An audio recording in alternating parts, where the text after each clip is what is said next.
Oh my goodness.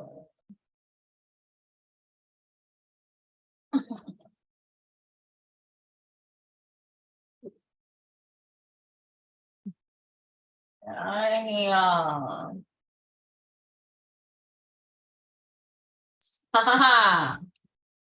oh my goodness. Thank you so much for tapping in, turning on, tuning in with I, Enchantress, the Babbler, on our revolutionary rise of high that is happening at this time. So I am going to do my best to start going through because my cat is on a Pluto spiral loose and she just keeps on interrupting. So yeah, so for this video, I am being guided to talk about this Pluto in Aquarius and how it's moving from Pluto in Capricorn into Pluto in Aquarius for the next 20 motherfucking years, right? And so in the astrology community, this is big news. I was trying to do some research and look to see what astronomers say, kind of like the video that I did, if you haven't checked it out already, like with the Saturn in Pisces being debunked and all this kind of stuff. Either way, I don't care. I'm intuitively being guided to go there, and so that's where I'm going. This fell out when my cat was acting crazy, so I left this one out. So we'll see how that goes with everything as it flows and as we go in and stuff like that. This is gonna be a long one, but it's gonna be a good one. And it's going to be deep like the sea, because you know how we do everything. We go into the deepest of the seas to get everything in full alchemization for our crystallizations, for our revolution, for our evolution. And so it's going to be deep. You're going to want to be here. So go get your popcorn. Popcorn. Whoever eats popcorn, go get your notebook, okay? Lay down, relax, don't fall asleep. But we are going to explore this Pluto entering Aquarius type of monumental metamorphosis that is occurring collectively, whether you believe in this leveling of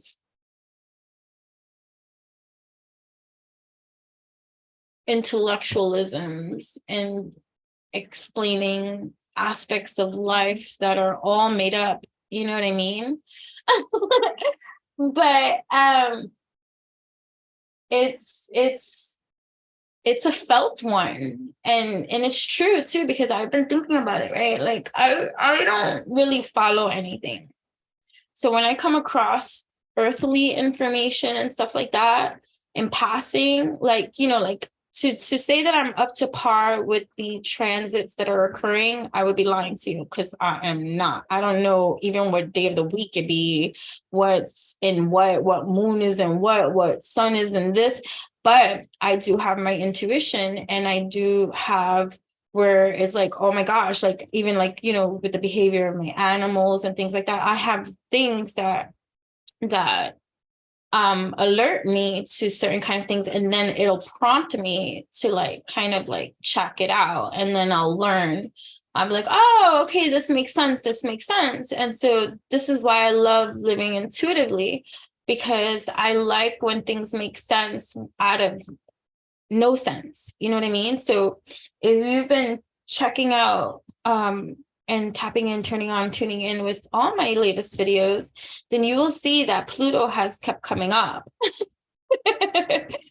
When I roll the dice, when whatever, and I keep talking about this big Pluto energy, right? I talk about Pluto absent-mindedly too. I talk about Neptune, Saturn, Pluto, and all this kind of stuff. So when I come across this leveling of information from the earthly plane or from the galactic plane or whatever plane of existence, dimension of reality that wants to make itself known to me, I find it fascinating because I'm like, oh, okay, well, I guess, that kind of makes sense. And then, and then I can dive into it more because it resonates with my intuitive side in some kind of way. And so for many of you that are tapping in, turning on, tuning in to me right now, you understand this articulation of what it is that I'm saying, because it might be like that for you too. Like, see, like my transcendentalist lifestyle has never been that I read about something and then I experience something. No, it's been I experience something and then I go and I research as much as I can about this phenomena or this experience that I'm having. Then I find its relatability elsewhere or resonance elsewhere, if there is any other information out there about what it is that I'm experiencing or something like that. So yeah.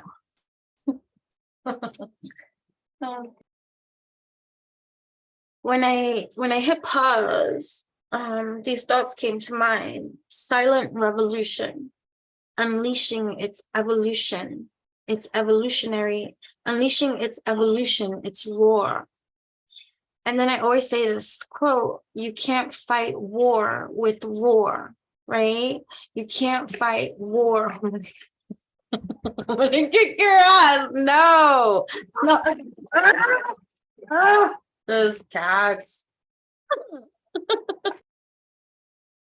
But truly, this is how I'm laughing, because this is a perfect example of that Plutonian powerhouse of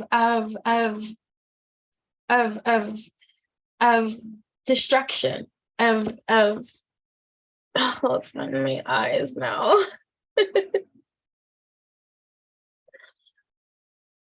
Alrighty. So, like, right, because Pluto, right, governs transformation, right, rebirth, right, metamorphosis, death and rebirth, right? So with that kind of ruling, right, it's a time of where Pluto takes, I know we're talking of it like if it's a person, but like just like listening to myself. Right, but Pluto itself, right? Like if we're gonna talk about it like an entity, an energy, a force that's transformational, right? A force that's transformational. It takes that which it takes, alchemizes it, right? From one thing and transforms it into another. Like it alchemizes something and brings it into its transformation, right? So it's like from death to rebirth, right? Life and death, right? It through its transit, right? Its transit is transpersonal, because it's personal. This evolution, this revolution, this undertaking, this for the next 20 years, right? If we're going to give something a time, if we're going to give something an experience, if we're going to give something a timeline, if we're going to give something its time span and all this kind of stuff, whether it be or not, right? It's the energies, right? Because the last time that Pluto was in Aquarius, right? Because all planets travel through each of the signs for a particular amount of time and stuff like that. And those are what we call these transits, right? And it goes in the order in which we have grown to understand it in astrology, right? And its sequence and its in its order and its the way that it is, right? So when a planet travels through a sign, it travels through that sign for whatever amount of time it's going to travel, right? And so Pluto in Aquarius hasn't happened since, hold on, I'm gonna look that up. Okay, I found something, right? So the history of Pluto in Aquarius, right? So I was just going to briefly read about Aquarius. Aquarius is an air sign, so communication is a key factor. Aquarius is known as the most innovative, progressive, rebellious, and humanitarian of the signs. It is interested in radical social progress by means of the group effort, right? Teamwork and collaboration for the good of all. Its traditional ruler is Saturn, so it has to incorporate the principles of discipline, patience, responsibility, and maturity. Its modern ruler is Uranus, planet of technology, innovation, and revolution, and is associated with freedom, individuality, originality, independence, and liberty. To think about what we might expect from the dawning of this new era of Pluto and Aquarius, I thought it would be helpful to look back and see what synchronized with this transit in history, as we were talking about. Like, all of these are transits, right? But like this statement here, right? Silent revolution unleashing its evolution, its roar. You can't fight war with roar. And so there's going to be a destruction, which has already begun, like from that Pluto Capricorn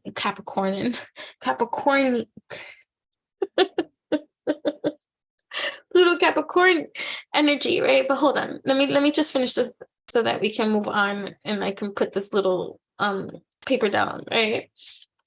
So I'm getting tired of holding it.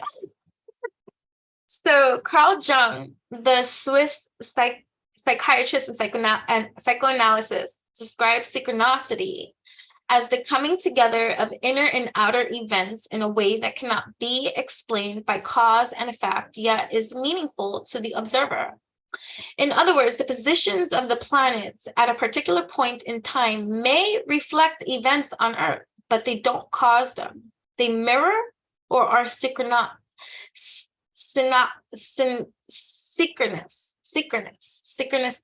I don't know. Right? Okay, wait, hold on. Where was it? Okay. Where was it? Ebony. Where did I don't know where the hell I put it.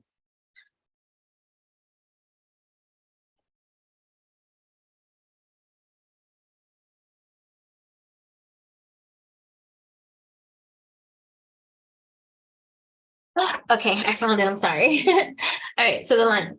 Pluto was last in Aquarius between 1778 and 1798, right? So when the planets, right? So every single, there's all the planets, right?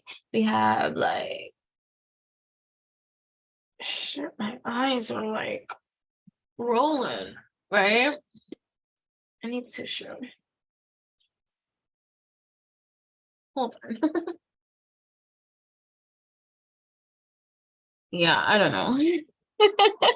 So there might be a lot of interruption too in terms of things, because things have to be interrupted in order to be reconstructed, something like that, right? But anyways, so all of the planets, right, that exist, Saturn, Mars, Venus, right, Jupiter, Mercury, Earth, Pluto, Neptune, all these planets and stuff like that, right?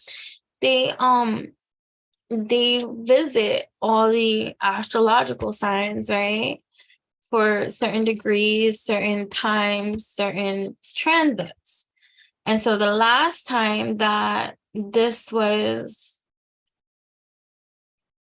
every single time Pluto goes into Aquarius, what they're noting in history and in time, right, is that something significant something like monumental, right? That's the word, right? Monumental. I want to write that word down. Monumental. That's like the word I'm feeling out here, right? Monumental, because everything that's going to be created from this is monumental to the future. It's monumental, right? And it doesn't mean that things happen fast. So look at this transit, 20 mother fudging years, right? Which tells you, right, that things take time here in this earthly plane of existence and stuff like that, right? So things take time in this earthly plane of existence. And so buckle up, right? Buckle up, because major transformation, it's a movement. This movement that's happening is continuing, right? From every transit into the next, right? From Capricorn to Aquarius and stuff like that. All it's doing is it's taking the torch from its predecessor, right? And continuing it and adding to its flavoring with its own leveling of uniqueness, right? This transpersonal experience, right? So and it's affecting and it's influencing.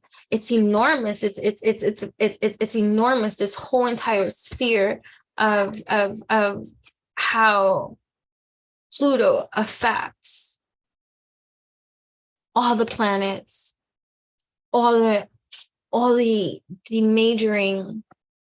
But it's interesting because I was reading that quote, right? Where did I write it? Where did I write it? Where did I see it? With Carl Jung, right? That's it. It was the other one. I don't know. I lost the fucking page. But where, hold on, what was it?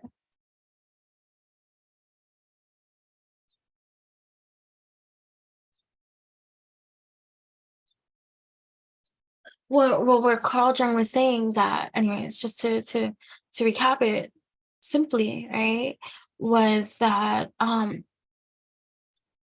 that although there might be historical evidence showing that during the time of this and that and that and that may have been occurring, but it doesn't mean that the events that take place are due to this, although we might interpret it to be that. So, but everything is interconnected, intradimensional anyway. So everything, right? You know, it's just so deep, right? It's just so deep.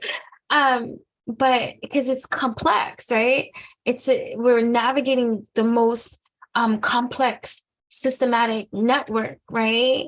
And that exists, and we're quietly ripping them apart from the inside out, right? Look at all the stuff that's been like, especially in regards to our independence, our freedom, our rights, our liberty, like all these things, right? On a collective that we experience in different degrees, different ways, and the rising of the phoenix that comes in every kind of way. But let me, because I want to finish this point of like all of that.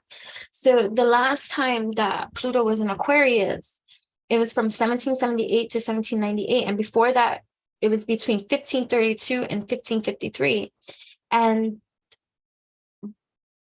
so in 1527, Henry VIII, King of England, requested a papal annulment of his marriage to Catherine of Aragon so he could marry Anne Boleyn.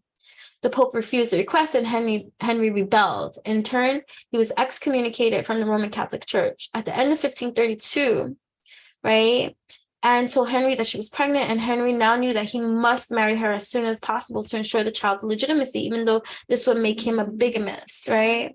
So, like, so that was that. And then let me see. What else? Right? And just before the dawn of 1533, Henry married Anne in secret in the presence of 4 or 5 witnesses who were sworn to secrecy. Henry had decided that it should be kept a secret until an act of parliament could be passed, breaking away from the authority of the Pope in Rome. In April 1533, the Act in Restraint of Appeals is passed, stating that spiritual and secular jurisdiction was to be the responsibility of the king, and the Pope's right of intervention was abolished. By December of that year, an order was issued that declared Henry head of the English Church, giving the Pope no more power in England than that of a bishop. All preachers were told that their parishioners must be left in no doubt that the king and only the king was head of the church. The Act of Supremacy was passed in 1534, declaring England as a sovereign state with the king as the supreme head of both the country and church. All taxes formerly paid to Rome are now paid to the king, right? So apart from his 6 marriages, Henry is best known for the dissolution of the Catholic monasteries to cancel the power of the Catholic Church in England. He dissolved over 800 monasteries and transferred their wealth and lands to the crown. In 1539, he authorized the first Bible to be printed in English instead of Latin for public use, and directed that all churches provide a copy of the Bible in a place where it could be read by all. Despite Henry's death in 1547, the English Book of Common Prayer was introduced, and religious imagery in churches was destroyed in further effort to make England a truly Protestant state and independent of the Pope and Rome.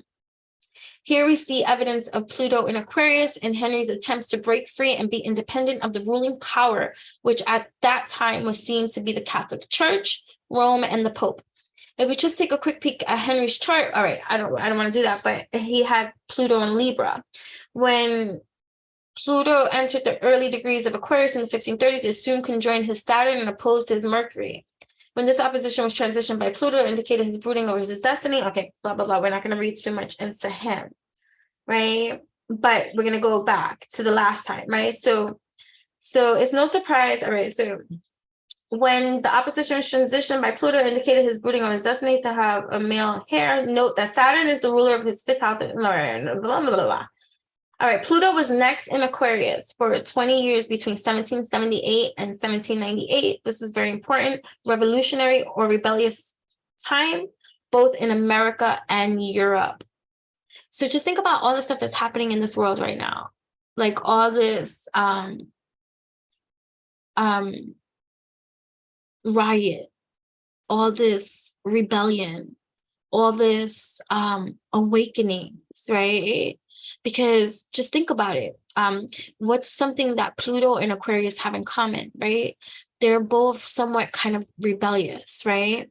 And the energy that they share, like with this major planetary shift, won't allow for anything to hold you back or down at the same time, right? You got to think about the joining of forces that happen when you looking at it from this personal, right? Because Pluto is transpersonal because it's transiting and it's getting real personal with you on all levels, on all fields, right? The impact of your experience on a large scale, right? It's a generational level. It's a generational level up, hopefully. You know what I'm saying?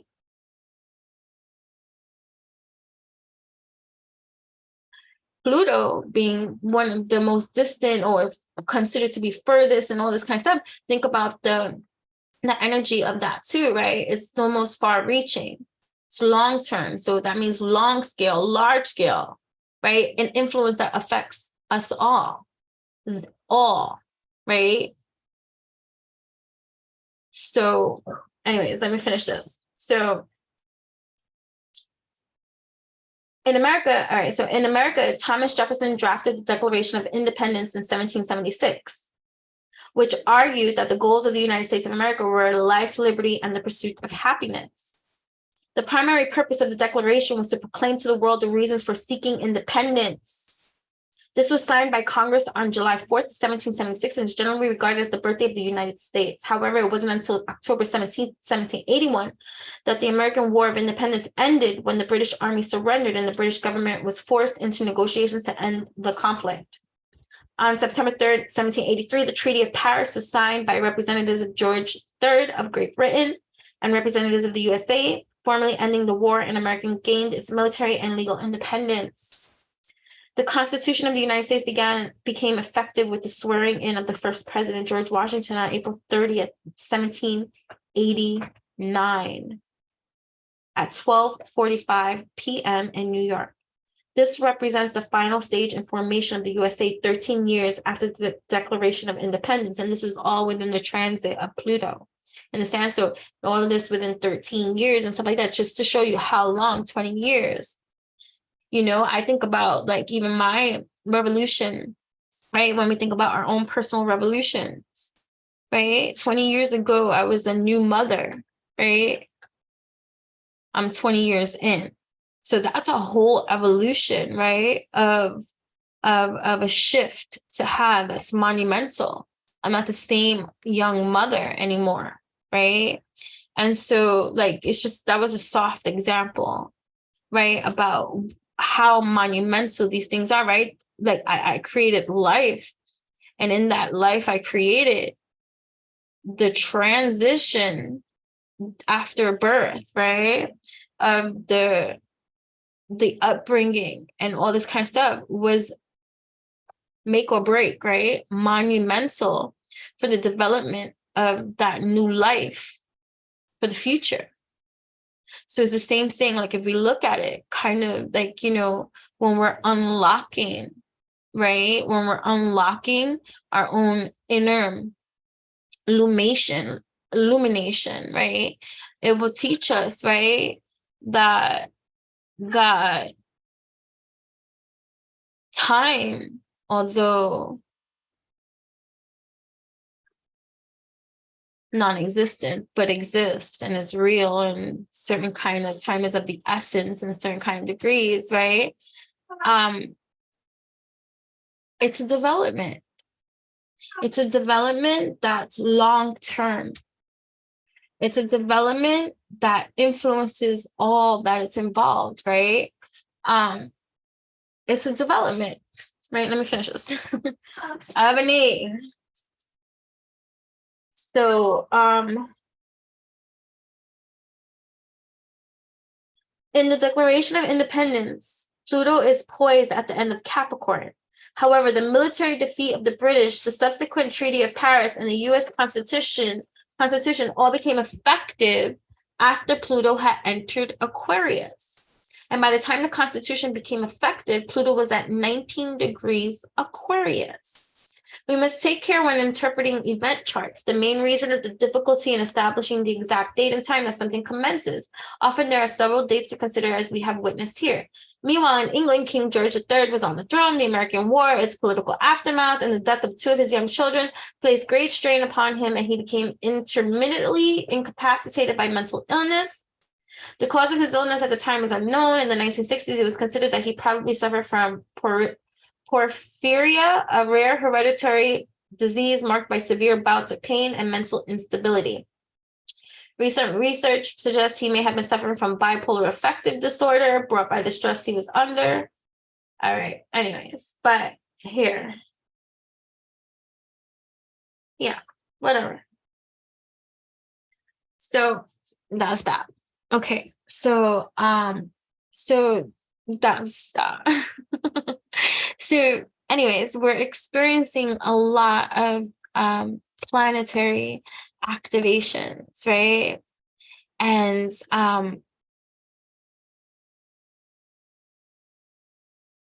this is important. This is very important, right? And so I intuitively grabbed like cards and stuff like that or whatever. But see, this card is the archetypes, right? And so, right, so Pluto is all about it governs, right? The transformation, rebirth, right? And so while Capricorn, right?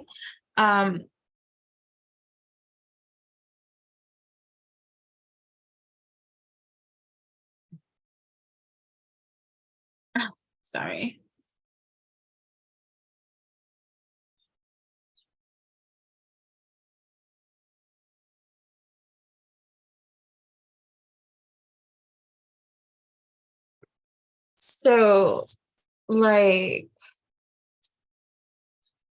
So Pluto's been in Capricorn for 20 years or so, right? And so like we said, like everything is continuing, like it's like taking the torch, right? Taking the torch from Capricorn and continuing now and doing its thing, right? But the structures, right, that when Capricorn was in Pluto, the 20 years, right? So we're in 2023. I think like 2007, 2008, that Capricorn was in Pluto and stuff like when it first started and stuff like that. So like the structures that it was targeting, right? Because you think about Capricorn as a sign itself and it's worldly, right? So we have the government, right? We have businesses, right? We have banks, we have media, we have social media, we have all these institutions under scrutiny, right?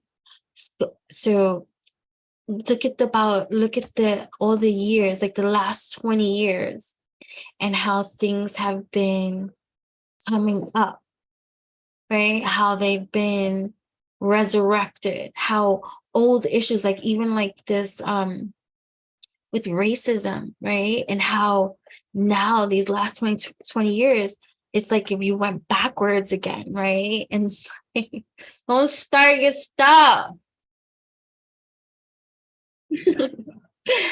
Okay, so but think about it, like 2008, like I don't have a timeline of events of stuff, but look at this cumulative, like these last 5 years, like even with this pandemic, you know what I'm saying? Like so many structures of our lives under the scrutiny that it's mother fudging corrupt, and now it's exposed.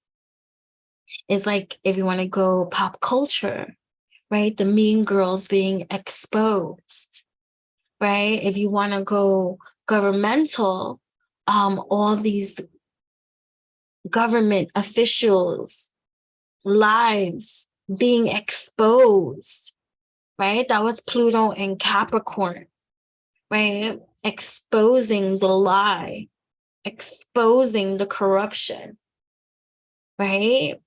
And so yeah, so you have that, right, coming out, and now it's passing the torch to Aquarius, and it's saying, here, you rule rebelliousness, you rule technology, you rule innovation, you rule the internet, you rule humankind. Think about it, right? Aquarius is the only astrological sign that has a human, a person.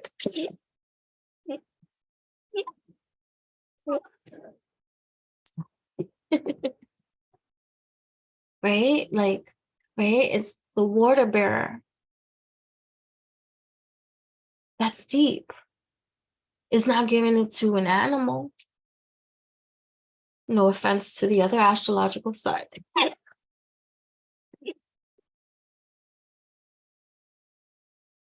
Right? And so what can be expected during this time? Major progress, right? Especially in technology, especially in science, right? Especially in medical technology, science discoveries. And the advancement of our life, even life beyond Earth, connected to the spirit science coming down even more so to Earth, and people being more open to multidimensional ways of living, seeing, spirituality, mysticism, esoteric, intuition, people no longer hiding too, right? Hold on.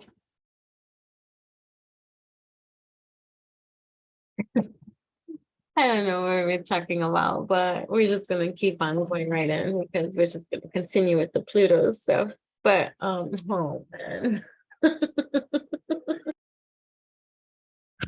Okay, much time later has passed, but I needed to get some food in my system, so I'm feeling a little bit less. I wasn't hangry at all, but I was hungry. But yeah, so a lot transpired in my mind even while I was eating. And I was thinking about like that oppression, that like being oppressed, right? And the shift that's coming from that, right? From the rebellion, right? But it's a different shift. Like we've done the war and we've done the roar, but something else is happening more. And it's kind of like euphoric, I feel, right? And it's a blind, you know how like people are into blind gossip, like things like that.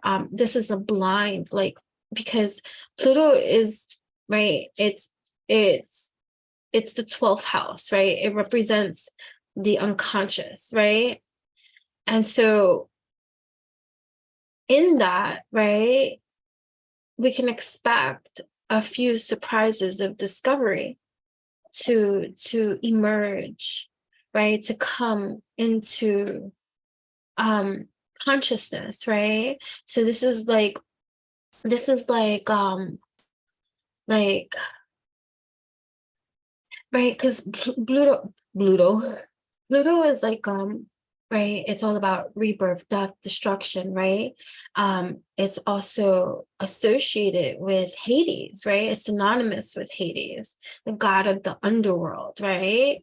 And so with that in mind, right, it destroys what no longer serves. And this is affecting all of us individually, globally, universally, multidimensionally, intradimensionally, like every kind of E like that you can go into. It's a process, a 20-year one of unraveling, right? Creating space for this rebirth and new beginning too, right? And so it's like the phoenix rising out of the ashes type of stuff, right? And so Aquarius, right, now that it's moving into Aquarius, I want to really look into the astronomers and how they, like, what do they do? Do they even acknowledge this? Because they acknowledge the Saturn in Pisces and Saturn in Aquarius, right?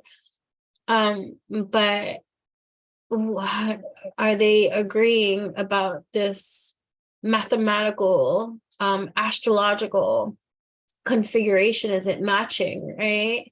But either way, I intuitively feel Pluto. I've been talking about Pluto for months and I didn't even know why, and now I understand. Like, because Pluto exposes the shadow, right? It exposes the shadow, right? And it teaches us, right? It teaches us, like, it teaches us how the infusion of the shadow. It teaches us the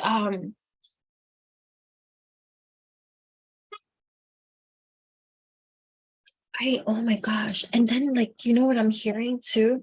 Like, all right, so like even before, right? Before, when Pluto, like, so Pluto has been going through, not Pluto, but this Earth, our world, our realm, we've been going through a major like AI rise, right? And technology and all this kind of stuff, right?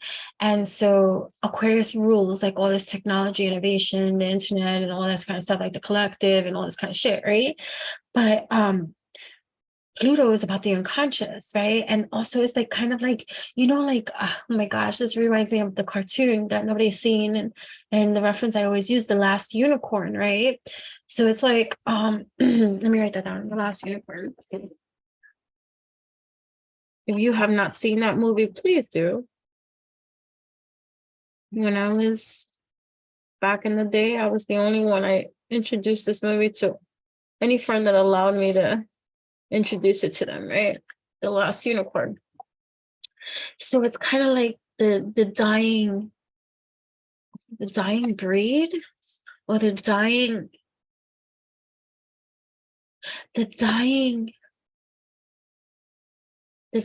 legacy. What? The dying legacy, but that's the dying dynasty.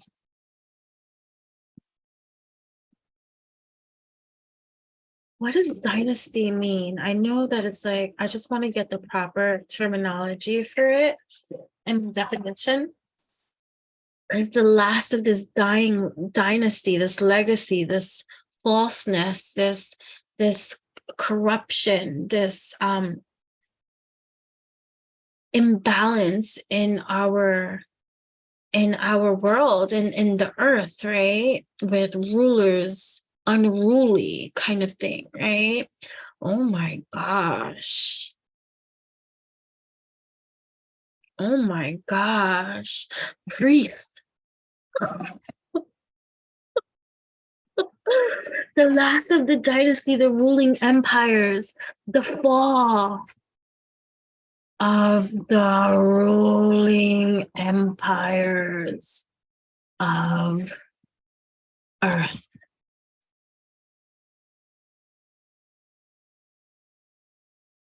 A path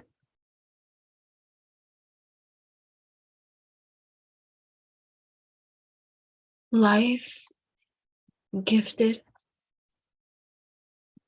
back to the people. Oh my gosh. This Pluto? Do you see my hair standing? I could cry. It's the fall of the last of the ruling dynasties. The last of the dynasty. Let's look up dynasty.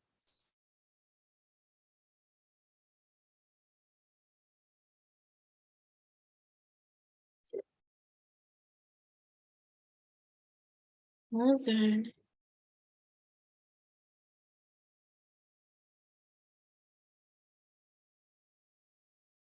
Oh my gosh, yes, you see? Dynasty. Dynasty, a line of hereditary rulers of a country.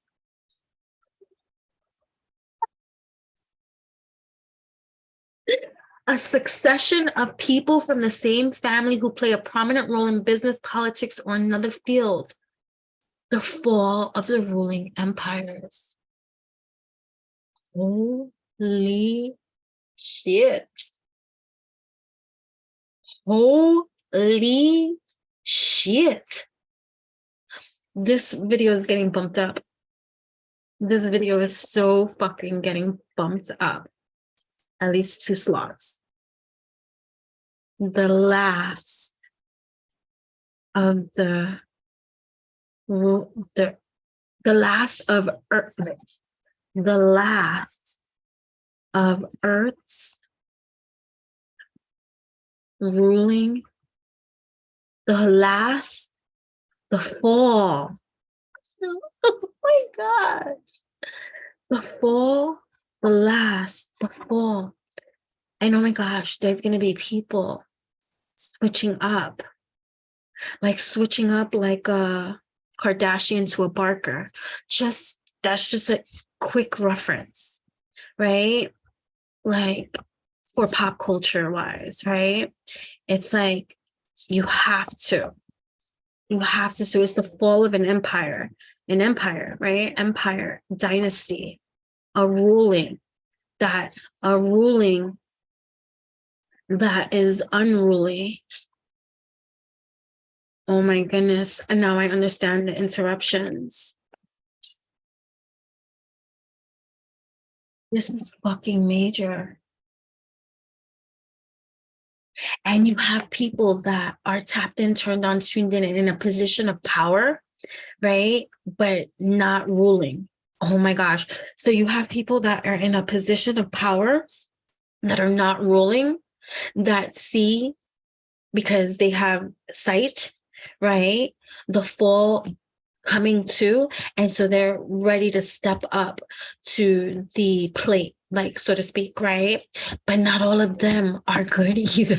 Oh my God, it's like 20 years. Oh my gosh. And then after that, it's going to go into its Piscean water, and that's going to be sad and not bad either, but just, so yeah, it's the fall of the ruling empires here on Earth. Hey,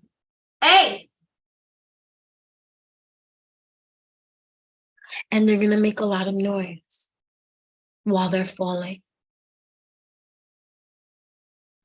They're going to make a lot of noise while they're falling,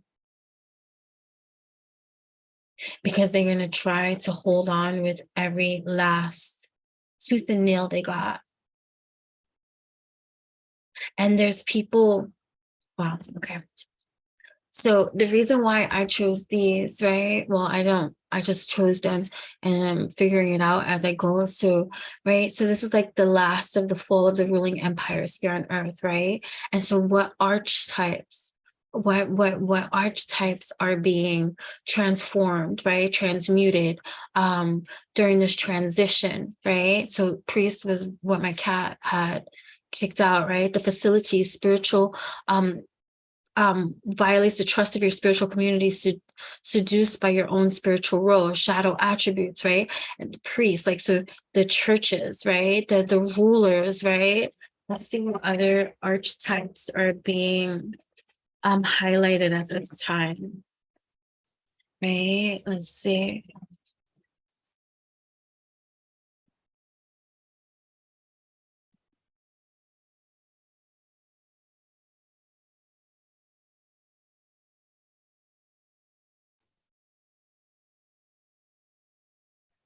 They're being highlighted, abolished, or they're being transformed, transmuted, healed, rebirthed, right? So even the spiritual communities facilitate spiritual commitment, serves as a channel of spiritual energy, the rise of the spiritual channels, right? The people, the alchemists that embody these attributes that are holy in some kind of alchemized way. It doesn't necessarily make them, this doesn't mean perfect. Nobody's perfect.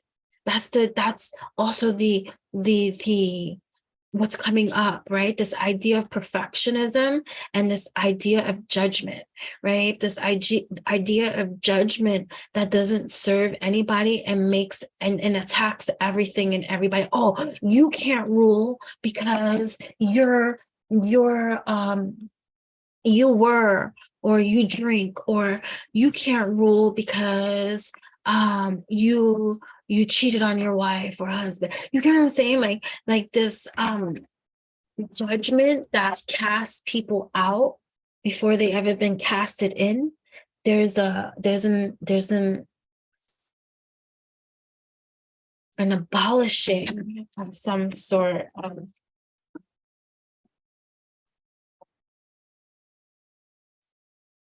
what other archetypes,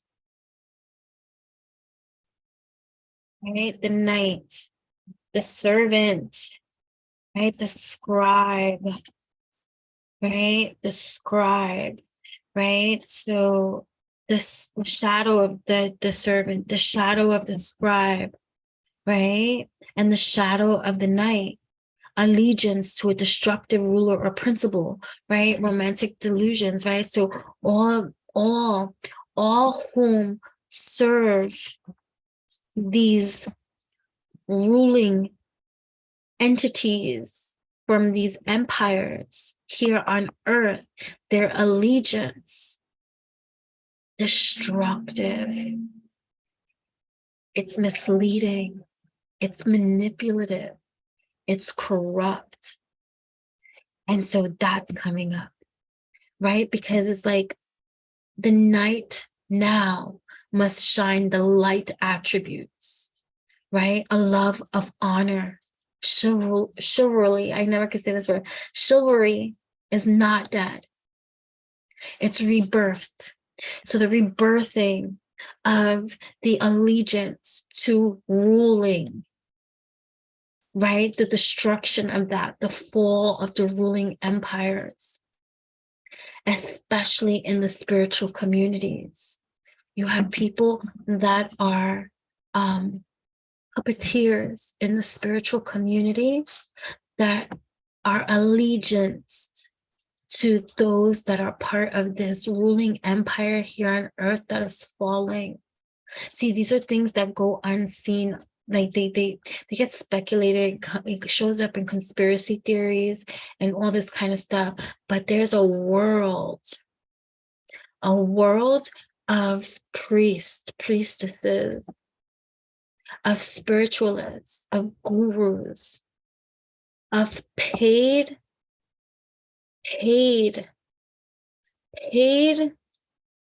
And this doesn't mean that those that have money are part of this allegiance. No, because there's been people coming into money silently. And even if they're known and stuff like that, but their allegiance to that which is just and honorable, that's been silent. That's been in the unconscious, even if they've taken part. So that's going to be another war that comes out where people are going to switch sides, right? Or form another allegiance, hopefully with themselves. Because when you form an allegiance united within your whole entire being, whole you must be, incorruptible you will not be. Wow, this is fucking deep, and I'm just lightly covering it. Like I felt all over the place, like even starting like with my cat being all crazy, but it's gonna be like that. It's gonna be like all this silly shit being put out in front of you to distract you, right? But there's gonna be a time in this where you can't be distracted, or you're just a pawn. And people are going to start seeing who's that too, right? The scribe, altering facts or plagiarizing other people's work, the destruction of that which is convoluted, the destruction of using the lack of money as an excuse not to move forward with life, the destruction of that which is monetary too. See what else, man? This shit is crazy. Wait, hold on. Sorry. Hold up. Right.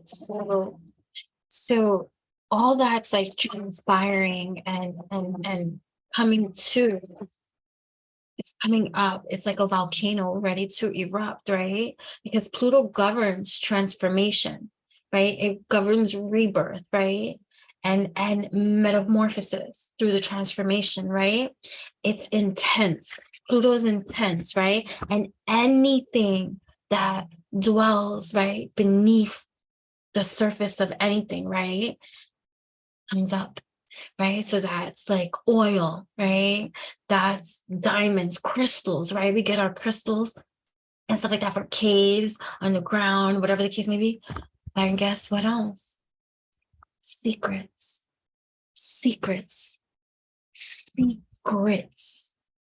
right? But poisonous ones, right? Because you have a collective of people whom have been asleep and who have vibrated lower vibrationally and have been subjected to having their vessels used for ulterior motives, for corruption and all this kind of stuff. And then it's like being missing from your body and then coming back to it and having to have atonement for all the sins that your vessel committed while you were gone or something like that. And so that brings that up too, right? So and the thing with Pluto, right, is you don't fuck around, right? Pluto's not gonna fuck around, right? Pluto is coming, little old Pluto. This is like that Napoleon complex, but not. It's small but mighty, right? Tiny yet strong. Pluto speaks to power because Pluto is power, right? Because Pluto's not afraid, because again, remember its association to that with Hades, the underground, the god of the underworld. And then I want to stretch out my leg. So, right? So Pluto is not afraid to call a spade a spade.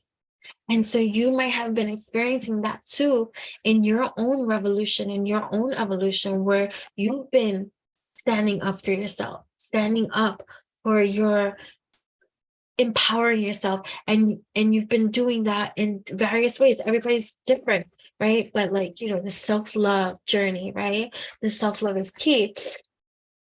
Wow. Demolishing. Right? Pluto's here to demolish. Right? It's like, what? We're building a new house on top of that old one? Let's demolish it. And the thing to know about Pluto too is that its influence, its sphere, it's magnetic. It's magnetic, right? Which means that it influences. So the ripple effects ripple in effect, ripple in effect, ripple in effect. And remember too that it's intradimensional, right? I said intradimensional, but there we go. That's not what I meant to say, but I meant to say, what did I meant to say? Intrapersonal.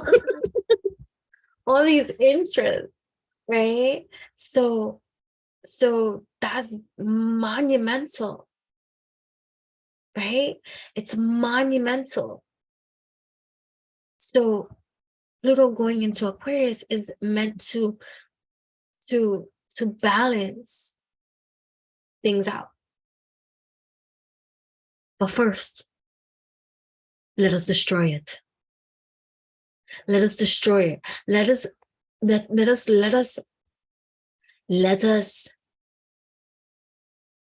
what is that, what they call when they excavate? Something like that.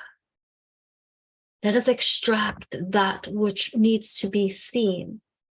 See it and destroy. Like that, right? In masses, right? So and then in the sign of Aquarius, right? Right, you have the water bearer, right? And the idea of the water bearer, that's what I was saying before, with carrying a vase filled with water to share it, right, with the masses. So it symbolizes inequity with humanity and a collective care, right? The humanitarian. Aquarius is the true humanitarian, right? And so it's associated with breakthroughs after breakthroughs, right? And advancement towards society as a whole. Right? So now devolving like this AI takeover too, or dogmatism, or this, like, will there be an institutional collapse, like in our educational systems, like, you know, like what's happening here? So it's like Aquarius has this penchant for invention, but with Pluto in it, it's like brace yourselves for some major changes that is going to impact everything on a whole, like its policy, its technology, and the collective. Right? Wow. Right. And it's going to bring a sense of newness, right? To inspire us. Is not to be afraid or anything like that, because especially as a creative, especially as an innovator, especially as a visionary, right? And stuff like that. But what you're gifting yourself, the more that you revolutionize and the more that you evolutionize, right, is this independence in your own exploration, right? So don't get distracted from your main focus, right? Because Pluto in Aquarius urges us to push our limits, push them and challenge yourself too, right? Push and challenge, push and challenge. I like it. Push and challenge.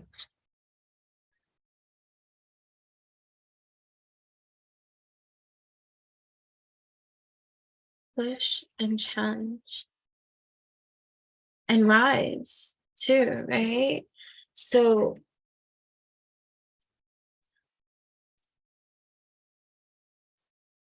this is words forever changed, like never the same, never the same, never the same, never the same.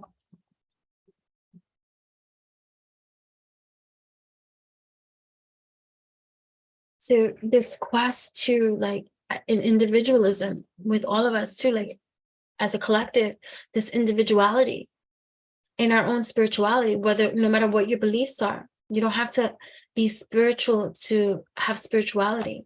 As spirituality is a sense of knowing thyself, right? A sense of connection with thyself, to be present with thyself, to know thyself is to be some spiritual. This has nothing to do with God or universe or creator. It's I'm spiritual. I know me. I have a relationship with myself.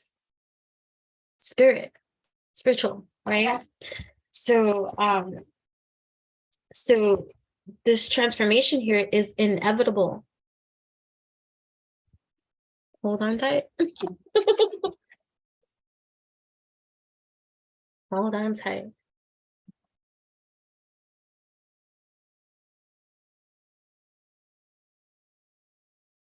Right? The artists, right? Right. And then also too, coming to it, because I was looking at the shadow elements. I'm always going to highlight the shadow too. Right? I'm not going to always just go positive, right? Because we want to infuse, we want to make whole, we want to do right? So using talent as an excuse to mistreat others, like this whole thing in this pop culture world of Mean Girl City, right? Misusing your place in a society that of influence to use it to hurt another, like no, right? And also these kind of attitudes, posing as a starving artist to elicit pity, also that kind of victimization too, in terms of not just in artistry, but in victimization. People sometimes don't want to change because the attention that they get from the bad that they share is it feels good enough to them to have that kind of attention on them, you know? So anyways, but the highlight of the artists that are coming, right? The artists of the world, all the world is a stage. And so we're coming undone, right? Where we're unraveling here on this stage. All the world is a stage. All the world is a stage. Okay. Right? These Pluto transformations, right? So expressing a dimension of life that is just beyond the five senses, inspiring others to see life symbolically. And the artists that come to life, right? Here at this time to lead, the artists leading, right? The alchemists leading, right?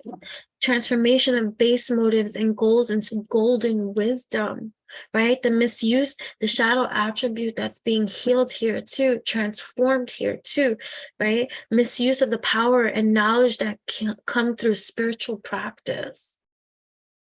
A lot of that, right? A lot of people see profit or money in the spiritual community because they look at the spiritual community as a community of lost souls, right? Like the Israelites, right? Lost souls that are searching for their God. Let me be their God. Let me give them hope. Let me inspire this, and let me tithe. Let me do this. Let me do that.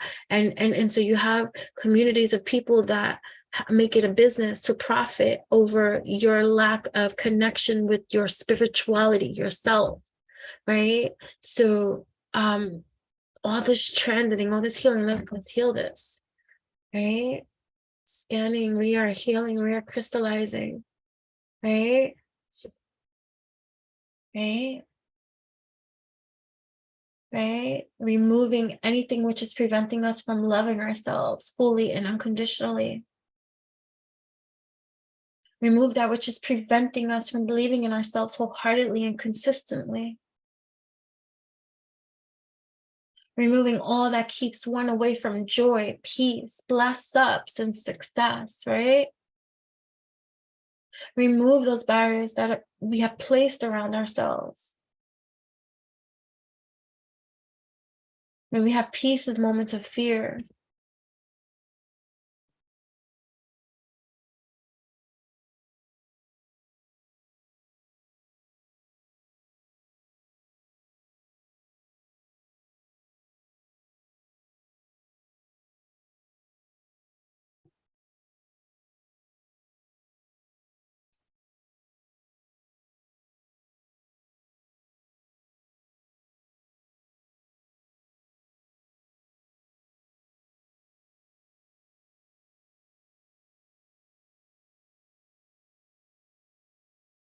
Right? So the thing that that comes up for this Pluto in Aquarius, right, for the next 21 years, is that everyone is going to feel it.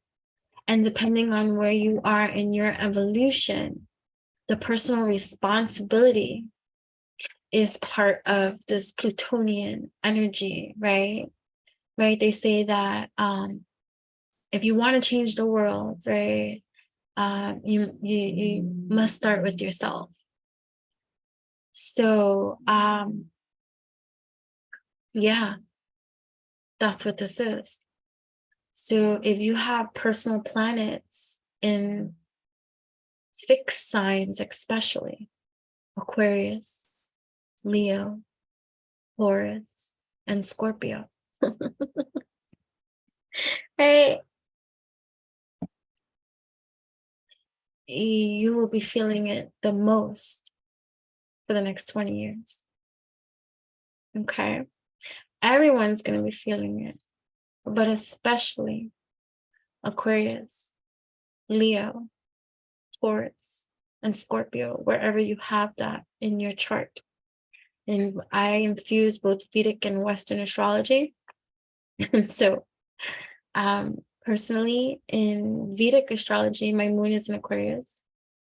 In Western, it's in Pisces. In Vedic astrology, my rising is in Leo. Okay.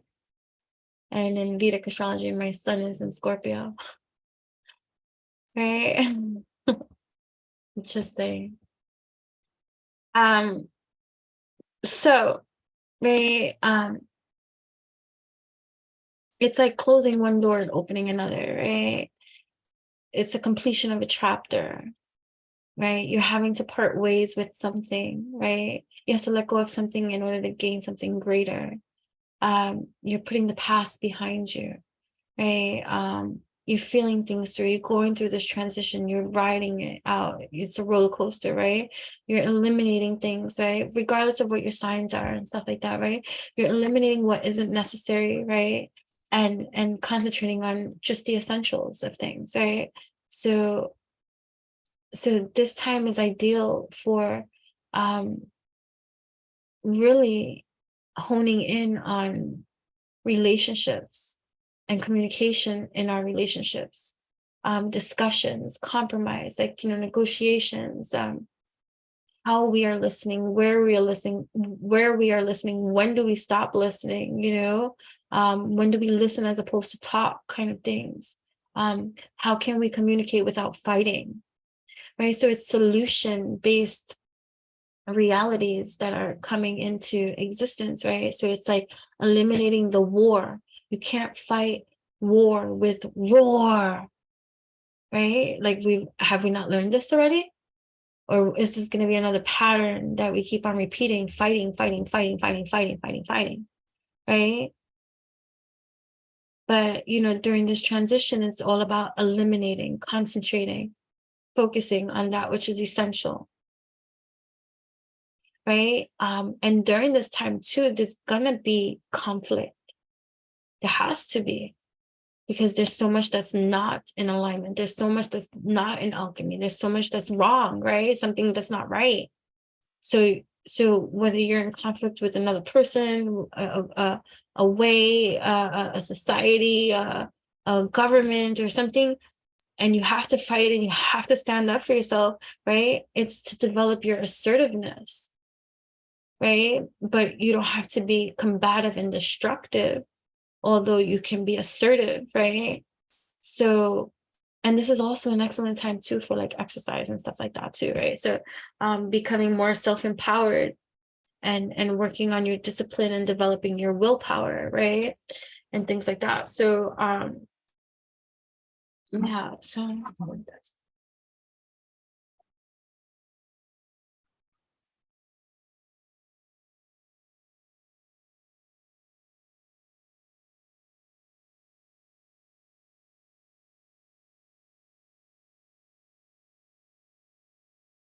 if you love anything that you see that I use and all this kind of stuff, you can always check the description box where I share my master link that connects us on every single possible platform that we have available for us to connect upon, but also my Amazon shop, where you can shop wonderful things that I share, that I have, that I approve of.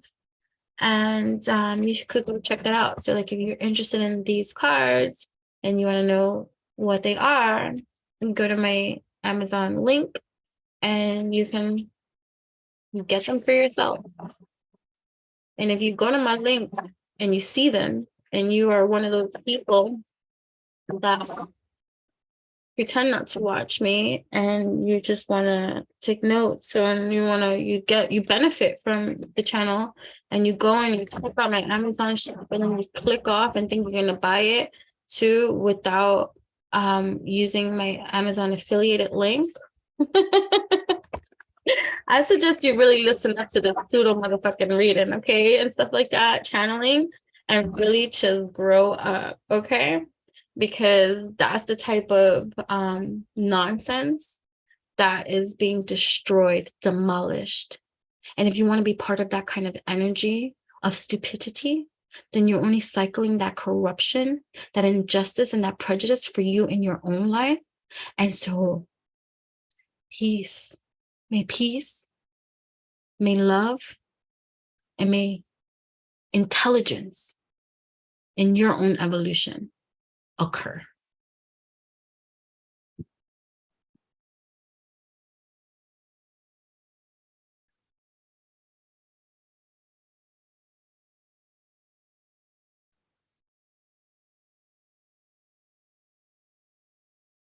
And thank you to those of you who are not hateful like that, envious, jealous, or corrupt, right? Thank you to those of you who do show your support because you find the benefit here. Thank you to those of you who don't hide, right? And who are authentic in your placement, that there's no reason for you to hide. And thank you to those of you who will click the links and have no issue sharing in the abundance and the prosperity, because you're not a hater-rater or trying to cock a block. And may abundance and prosperity continue to flow into you. Seriously.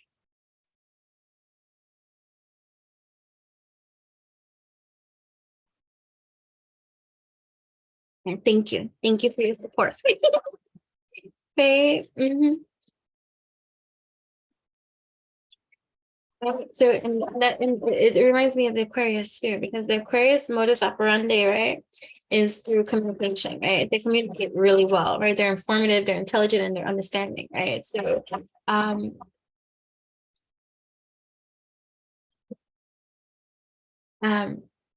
right, so they approach things differently, especially when dealing with the humans, because they really do have a heart of compassion and empathy that's different, that is operated because Aquarius is the final air sign of the zodiac, right? But it's awareness, their awareness, and they have like this, remember, because Libra is the second, right, air sign, and Libra is all about justice and fairness, and it's just the same thing. If we go into the elemental progression, Libra hands over the torch to Aquarius. So after being balanced, just, and fair, right? So Aquarius then continues on to that, right? So it's about social progression, right? That can be achieved through teamwork, right? And collaboration for the good of all, right? If we can all just get along, right? That type of attitude, right?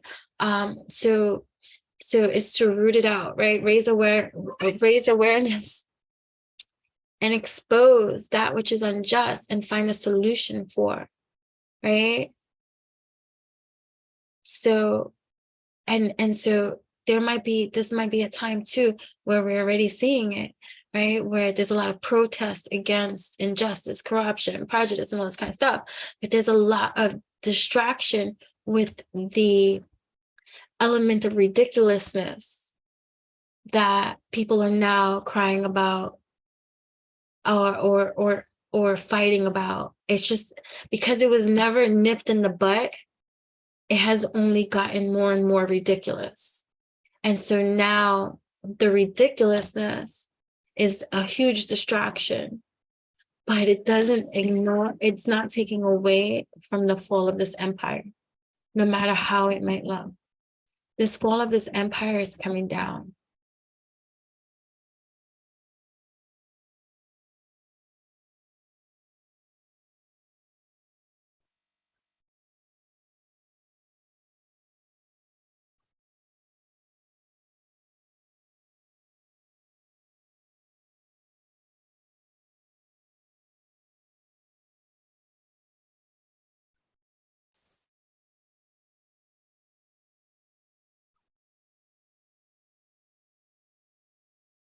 Pluto is going to illuminate.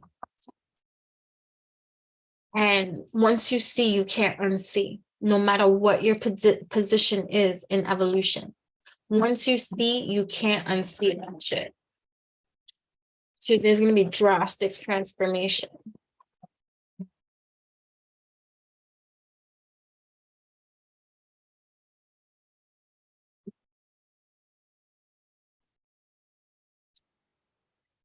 So where you have Aquarius in what house and stuff like that, because there's going to be major shifts.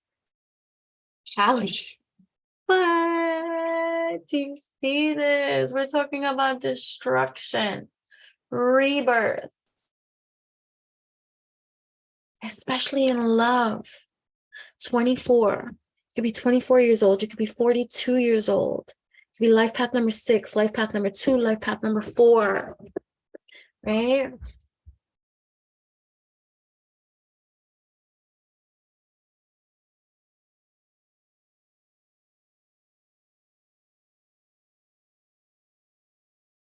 Love isn't always pretty. Love is authentic and appreciates authenticity. What? That's the rebirth. Remember, we're talking about the rebirth, the destruction of all that is false, right? So sometimes real love means you allow someone to make mistakes. Boundaries may be necessary to assist someone you love in the long run. Love is eternal. Acceptance and love can help you negotiate any transition, in particular ones that you are afraid of and hesitant to make. Right? The duality of this card is about fear and love, being seen and hiding. The Hindi god Shiva, the destroyer, sees Kali Ma, Kali Mother, for the first time. He fully takes in the sight. He trembles in fear. The awesomeness of her, for she is time itself. She is naked because she is infinite and has nothing to hide, as time is beautiful and terrible all at once. Shiva sees her open mouth and understands that everything depletes and changes before time, and time swallows everything eventually. The wonder of this, the truth of her. He notices. You're out. Yeah, that was a little late. It's on pause.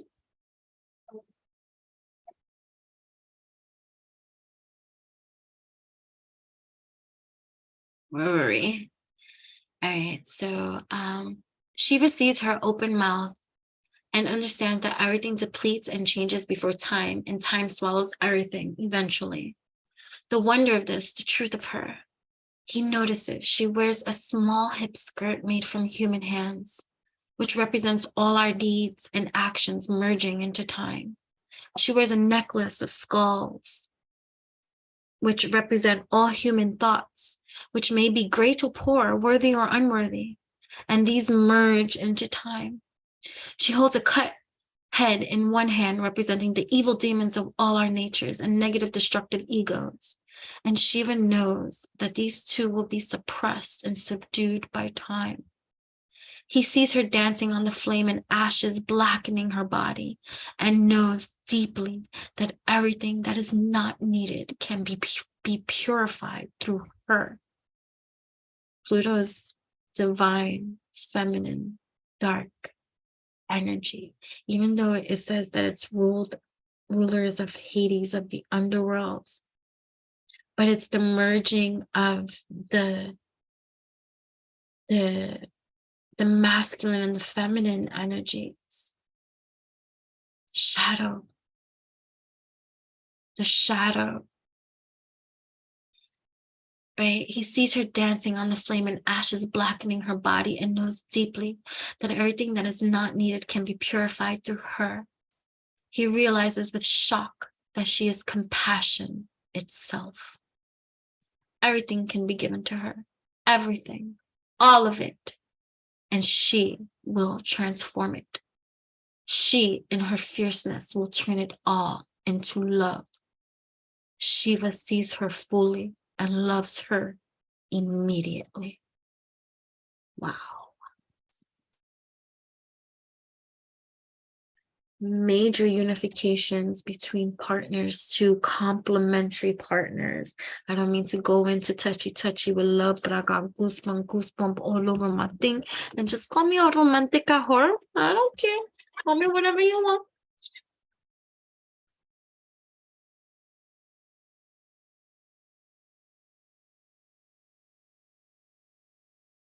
Sybil, foresight. Be life path number 4. Be born on the 13th day of a month, or even the 24th. Be life path number 3 or life path number 1.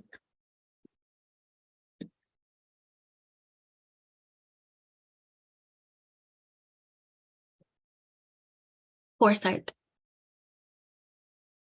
Sybil. Develop rituals that will benefit and support you. Connect more strongly with your higher power. Intuition is valuable at this time. Use everything available to you to make a decision. Sometimes the answer is not clear immediately. Give it time. Get support from a trusted wise friend. In the ancient world, particularly around the Mediterranean, there were female oracles who were consulted for their abilities to look into the future. These wise women, called sybils, were powerful and often educated, and so they were feared. The Sibyl herself did not go by her given name, but by the name of the site of her temple. Her old identity was washed away when she trained to become a Sibyl. For example, there was the Sibyl of Samos, the Samian Sibyl on the island of Samos. The Sibyls usually spoke the words of the deity that was honored at the site of the deity, guided the divination method she used, and there was complex and deep ritual that surrounded her. When consulting a Sibyl, the shamanic style journey started for the petitioner by the act of traveling towards the Sibyl, and the psychological preparations of this kind of pilgrimage consolidated on that often long journey. There were a number of well-known Sibyls across the Greek and Roman empires, and historically there is the idea of the network of 10 shrines with 10 Sibyls. The Eutherian Sibyl, Cumean Sibyl, Delphic Sibyl, Tiburtian Sibyl, Samian Sibyl, Hellespontine or Trojan Sibyl, Cimmerian Sibyl, Phrygian Sibyl, Libyan Sibyl, and Persian Sibyl. The most famous Sibyl was that of Delphi. The term Sibyl would have predated the eventual specific label of the priestess there, eventually referred to as the Pythia, the temple complex dedicated to the god Apollo, and also his twin Artemis. was the most powerful in the ancient worlds. Alexander the Great, King Croesus, Pythagoras, Socrates, and Lysander consulted the sybils therein.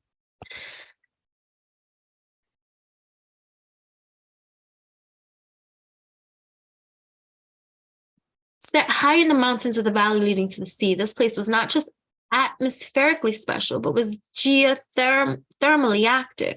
It was a place of earthquakes and deep springs and cracks that leaked gases. The Pythia sat on a three-legged stool within a cave that released vapors deep from within the earth. We now know that the natural gas was most likely a kind of methane. This changed the mental state of the priestess, enabling her to go into the trance so she could receive the words of Apollo directly. Her message is not always clear, and there were other sacred staff there to assist people with interpretation. So that's just kind of like being a channel for the divine, right? Being a channel. So, oh my gosh. Oh my gosh. So for those that are channels for the divine, as you can see, you enter the state of trance in some kind of symbolic way, right? You're just a conduit, right? Similar to how these sybils, right? So it's like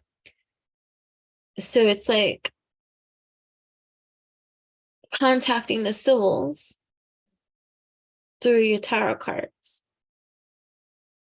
and the tarot reader being the interpreter. Do you understand what I'm trying to say about the line of direct, right?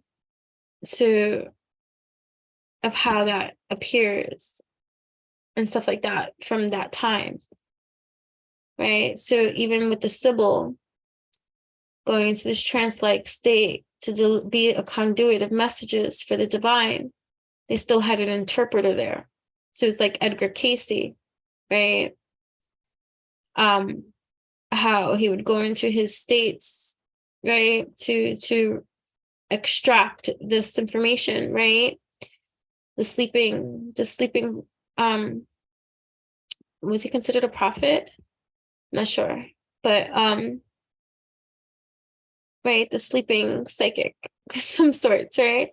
And he has someone there to, I don't know if to interpret, but to record the information that he would share in these the sleeping prophet, something like that he was called. I don't know. But anyways, some messages were crystal clear. For example, when the Roman Emperor Nero visited the oracle, he was told by Sybil, "Your presence here outrages the God you seek. Go home." We know before the visit, Nero had murdered many people, including his own mother. Right? So, right. So, another thing I'm hearing, right? Because it's that, right? So there's a lot of false prophets. Especially in the spiritual community, and because everything is so internet friendly, right? You can't control how all these informations, you have people always looking at somebody else and what they're doing, and oh, that's wrong, you're doing this wrong. But there's a lot of manipulation, there's a lot of corruption, there's a lot of energies that are not being truthful, a lot of energies that want, they want to, and some of them might be delusional too. They might want to be so connected that they believe that they are, but their ego runs the train. They want to be the ruler. You have a dying empire of rulers with masked wannabe rulers wanting to still rule. But meanwhile, the true rulers are not asking to be leaders.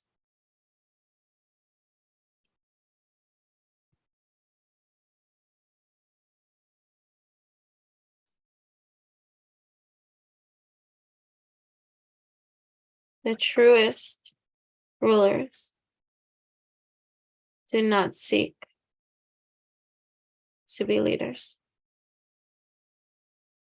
Those professing and I'm a healer. And I'm here to help you. And I'm not saying I don't want to, because I'm gonna get attacked by a whole spiritual. What do you mean? All I want to do is help people. And I'm not talking to you. And if you're triggered by what the fuck I have to say, then go check your motives.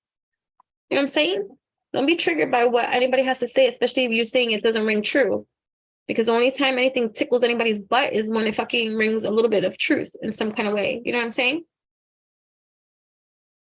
Right? So, right?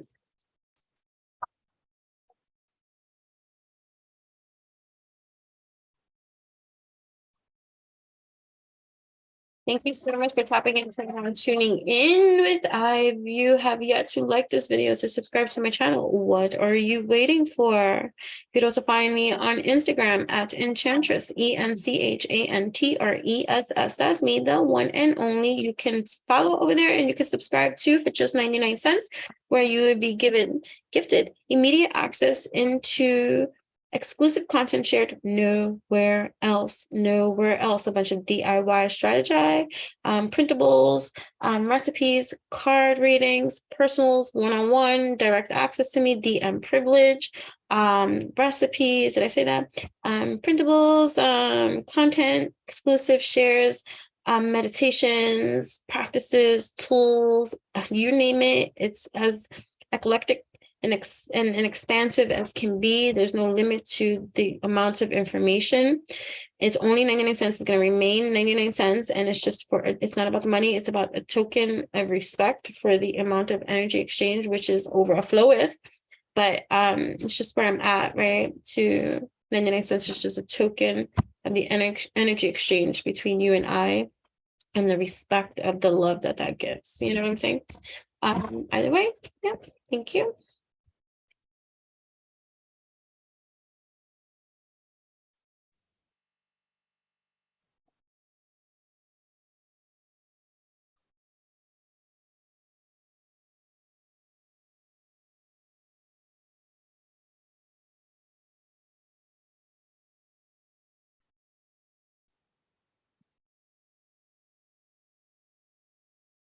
Be 38 years old. You could have been born in 1983. You could be life path number 8, life path number 3, life path number 2. It's about focus, right? Focus.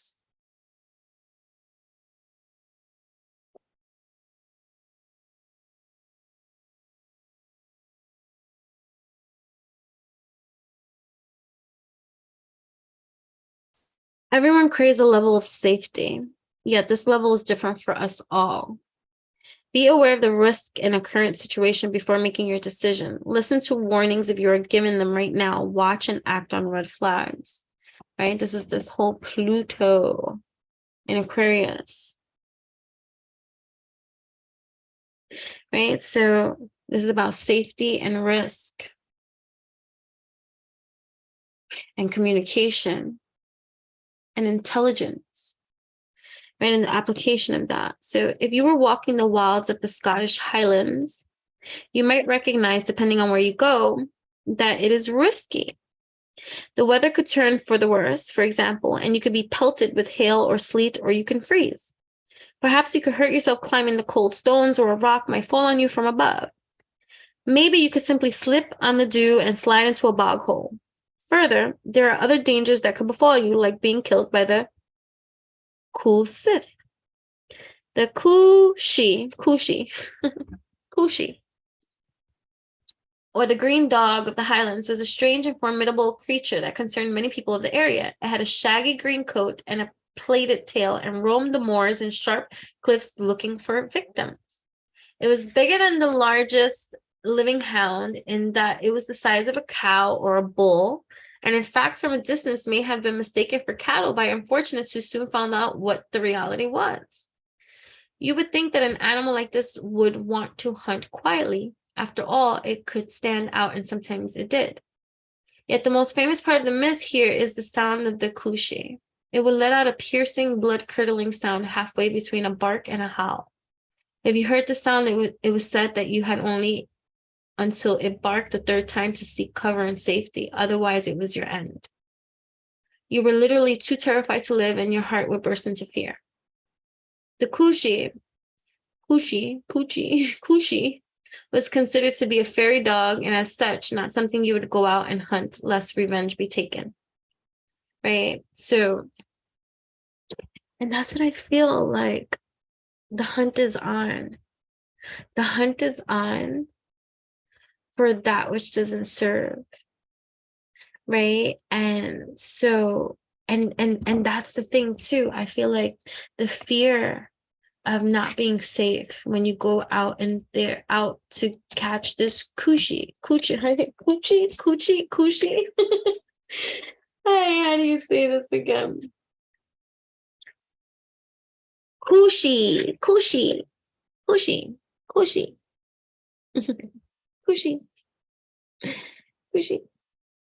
I used to call my daughter Chuchi.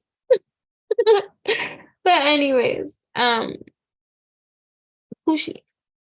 Right. So, yeah, and that's part of it. And that's part of the oppression, right? Feeling like you can't fight against these beasts, these wildebeests, right? That might rule this glamour, because they mentioned fairy, and fairy is all about glamour too, right? So it's like this the glamour, but let's pull one more from here, right? The glamour of this coochie is also being eradicated, right? Because wherever there is oppression or inequality, peace is to be found. Liberty, freedom, right? Equality must prevail in some kind of instinct, right? Instinct, yeah.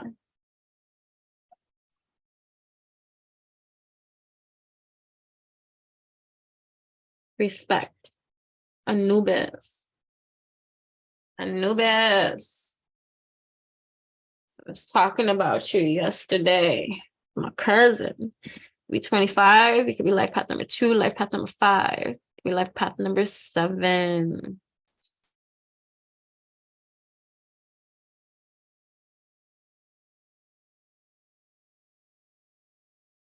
Take special care and pay attention to details right now in all aspects of your life. That's the advice. Respect yourself and others. Respect yourself and others. Respect yourself and others. Take the time to guide someone who needs it. You may not like it without needing to brag about it either. Take the time to guide someone who needs it. You may not like someone, but you can respect their humanity or even their skills. Offer compassion and respect to the dead. All right. The Egyptian gods can appear as fearsome bunch. To our eyes, perhaps Anubis with his jackal head looks fearsome, but this is not the truth. While yes, actual jackals do move among the graveyards and clear the bodies of the dead from the desert sands, this jackal god takes a great care of the tender new souls who have passed into their afterlife.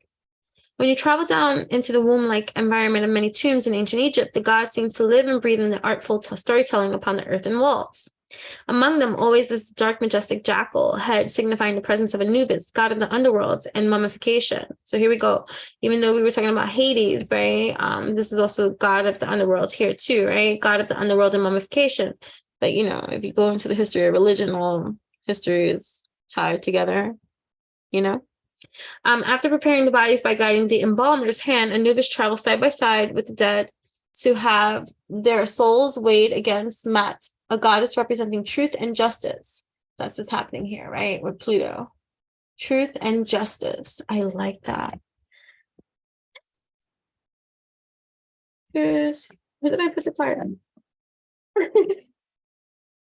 Oh. Truth and justice. Truth and justice shall prevail. Truth and justice shall prevail. Yeah. Right?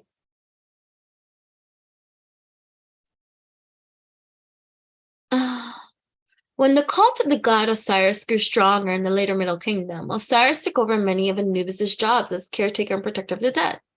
Thereafter, his myths became more focused on the specific embalming methods and mummification processes.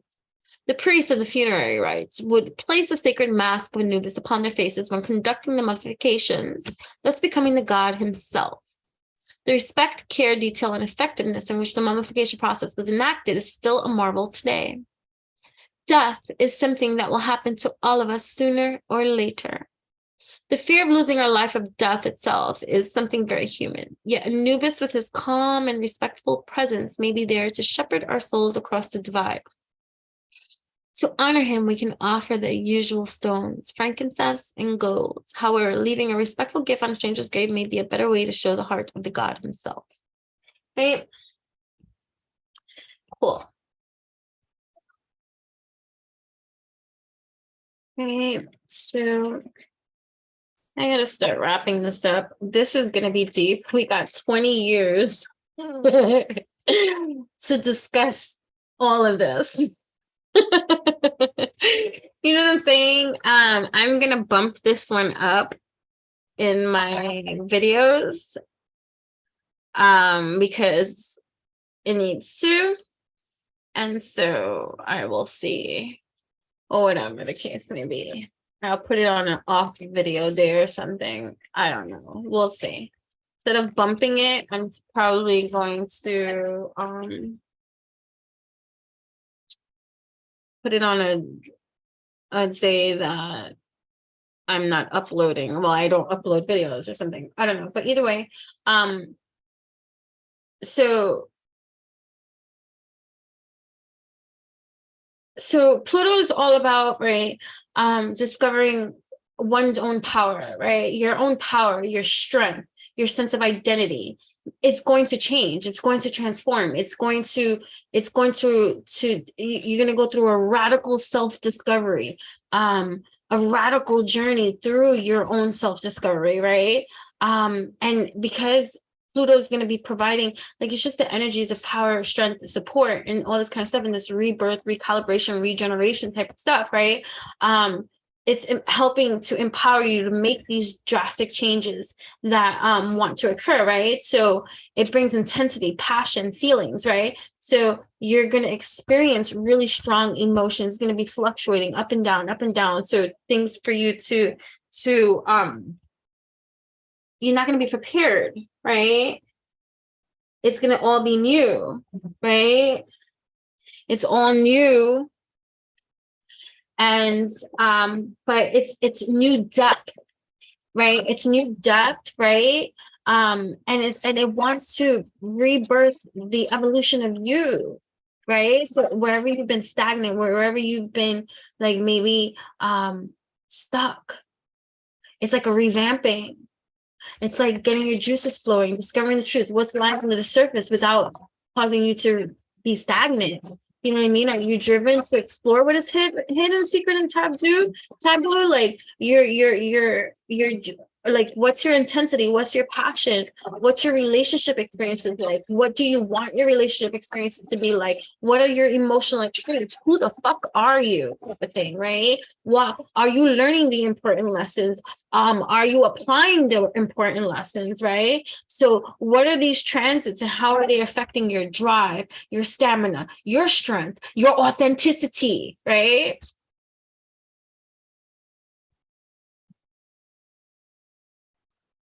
Your ambition to succeed, right? So travel all Pluto in every single planet, in every single house, in all of your signs, right? What is it? What is it bringing? What transformation, what rebirth is it bringing into every one of your houses?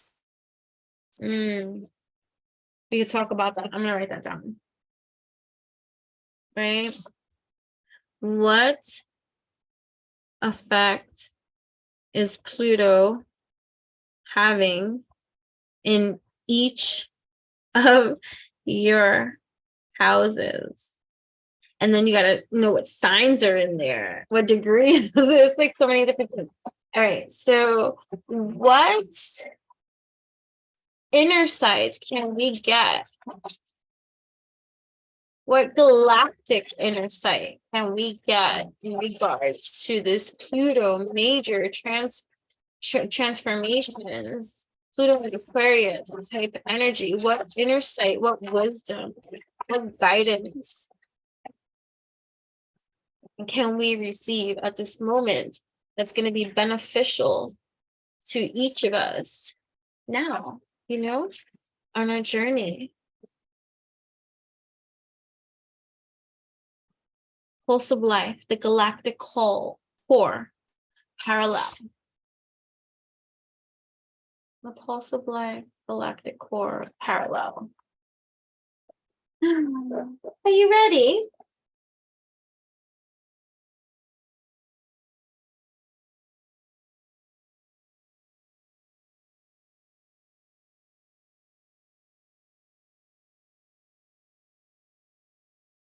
Like a great galactic clock, the galaxy's core calibrates the rhythm of the evolution of consciousness through its wave emissions. Ancient civilizations such as the Maya were fully connected to it and were able to plot a galactic calendar using this wisdom. All life, including you, can feel this pulse from the core. Look out into the night sky and connect with the dark spot in the Milky Way. Let yourself breathe in this energy, resetting you to the natural pulse of the universe. You cannot rush evolution. This is the card of trust. Let go and allow the universe to work through you. While creation spans an infinite number of galaxies and states of consciousness, this card represents the energy of our home galaxy. At the center of any galaxy, the core acts like a metronome, almost like a heartbeat, that guides the pace of evolution of all the consciousness in that particular galaxy. The Maya, it reminds me of my doggie. The mother dog of baby, her name was Maya. And together with Neo, because Neo's full name was Nehemiah. And so I had Neo first. And so for short, because we didn't call him Nehemiah, we called him Neo. And then when we got Maya, she completed his name. Maya, Neo, Maya. But yes, the biblical reference to Nehemiah. Okay. So the Maya and the other ancient civilizations understood this great role played by the galactic core and were able to interpret this pulse through their advanced calendar system that described the process of evolution from separation back into unity. So there's this separation back into unity. I like that. Separate for this Pluto transformation is separation back into unity. So this Pluto is separation back to unity. I should have just got another card, right? Okay. So, I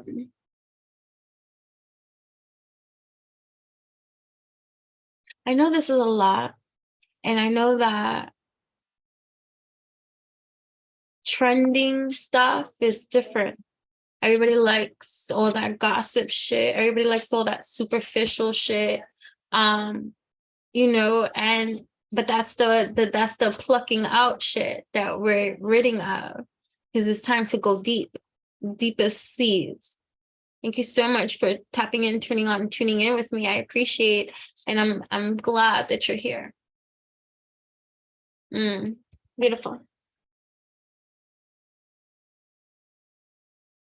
So everyone is all right. So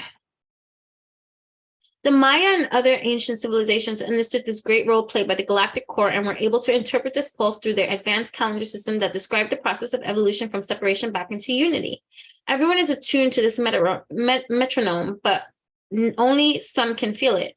It's like the sound of the universe. Not everybody can hear the music being played in the background. Please understand, I went a little bit crazy when I was trying to find the music, where it was coming from. I had my ear to the ground, to the floor, to the wall, to the window, called my roommate in, called my daughter in. I'm like, do you not hear this music? Okay, that was just a little side note. Anyways, and people getting more comfortable too, talking about their spiritual experiences and not giving two flying fucks if somebody's gonna be like, oh, you just crazy. Oh, you just need meds. Oh, you delusional. Oh, you schizophrenic. Oh, you this. Oh, you this. Oh, you this. Okay? Okay. Right? Part of the pact that I made with my little sister when we were young was never to tell anybody that which we were able to do and see out of fear of being tested upon. Let that fear not be anymore for you that is here, right? Do not fear being seen. Fuck that shit. Be seen. Own it. In whatever stage of evolution you're in, own you.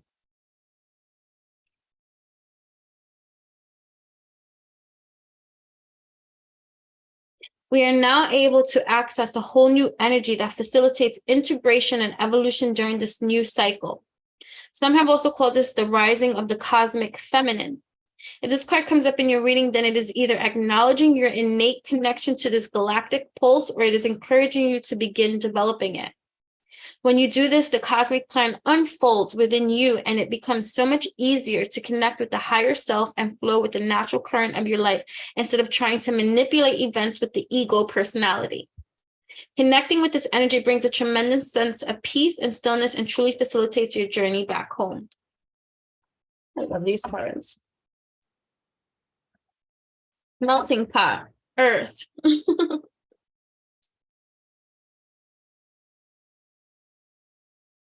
Be life path number 2, life path number 7, life path number 5. You could have been born in 1975. You could be 57 years old.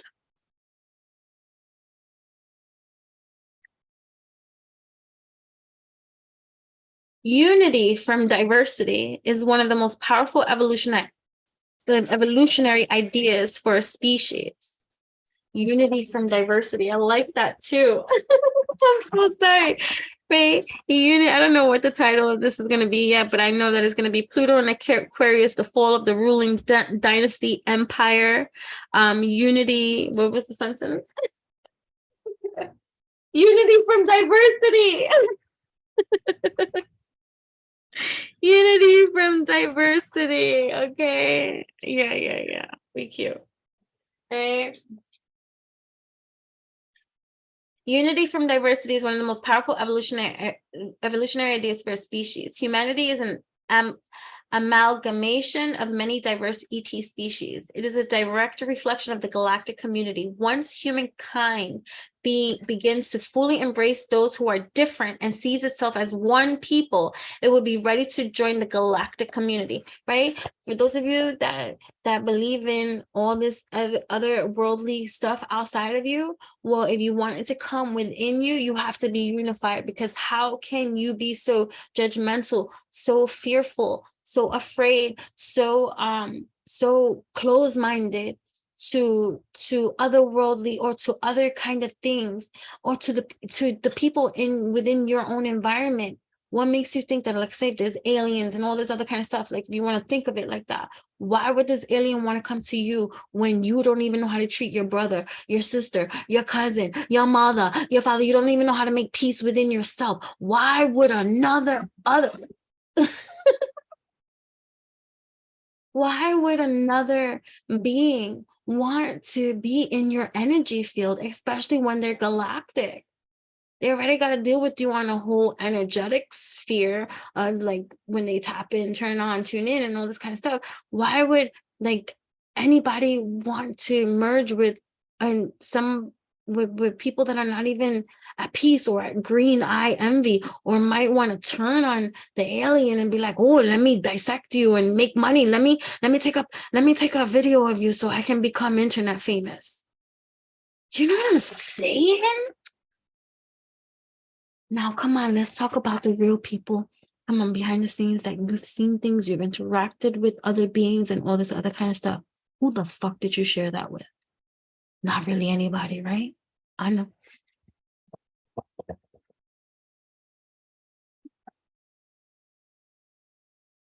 Right? So unity from diversity is one of the most powerful evolutionary ideas for a species. Humanity is an amalgamation of many diverse ET species. It is a direct reflection of the galactic community. Once humankind begins to fully embrace those who are different and sees itself as one people, it will be ready to join the galactic community. This card reminds you that beyond race, gender, skin color, and beliefs, all beings come from the same source. Humans must transcend the fear of those who are different and extend their hearts to all beings in order for this necessary evolution step to be activated. This card refers to Earth's future time stream in which integration has already happened. I love that. Integration of beliefs, races, religions, and any circumstance that will create the condition of other. It refers to the time stream in which the unity field of Earth is far stronger than the ego desire for insistent individual expression or separation. For any planetary species to survive, it must move beyond the fear of other and celebrate the unification of all life. This does not mean that everyone becomes clones or zombies. It is a wonderful balance of unity within diversity.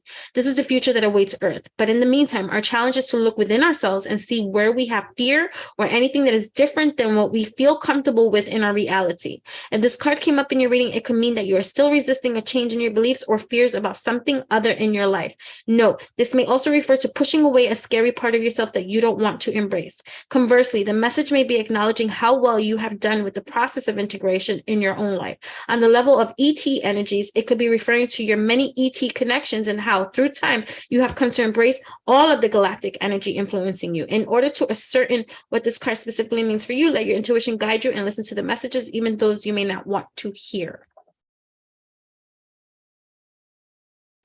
All right.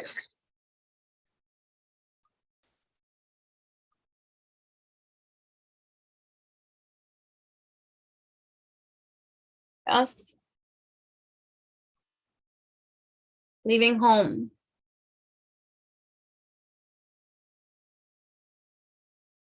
So down here.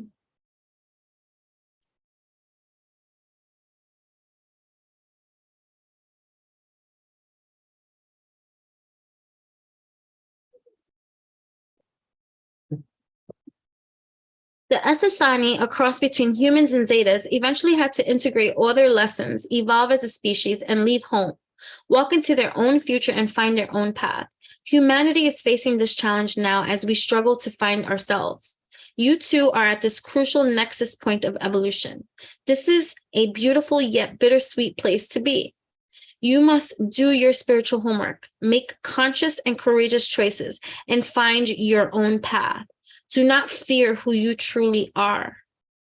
This represents the potential for a new birth and the importance of consciously creating your future starting now. The Essassani species is the hybrid of human and Zeta and is highly evolved, but they did not have role models in the same way that we do. They were true pioneers. Their evolutionary path was very lonely in some ways, and they had to consistently walk into the unknown. If you pull this card, its message can vary. Most likely, the card is telling you that you may have to leave home, metaphorically, like a teenager does when he or she becomes an adult. You may have to make some choice to walk a path that is solitary, but authentic for you, rather than what society, religion, or family pressures you to choose.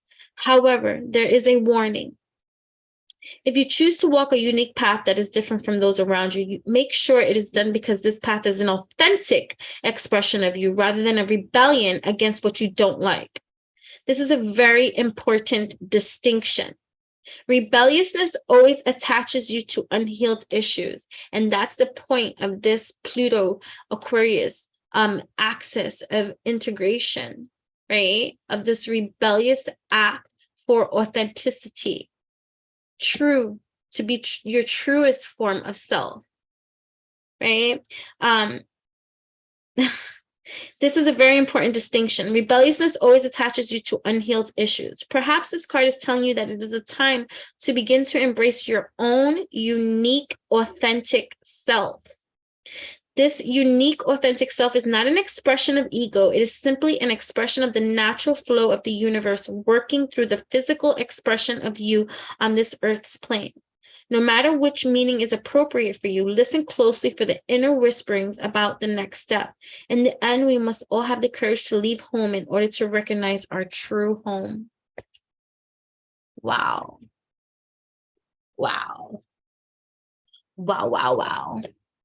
Wow, wow, wow. Wow, wow, wow. Wow, wow, wow.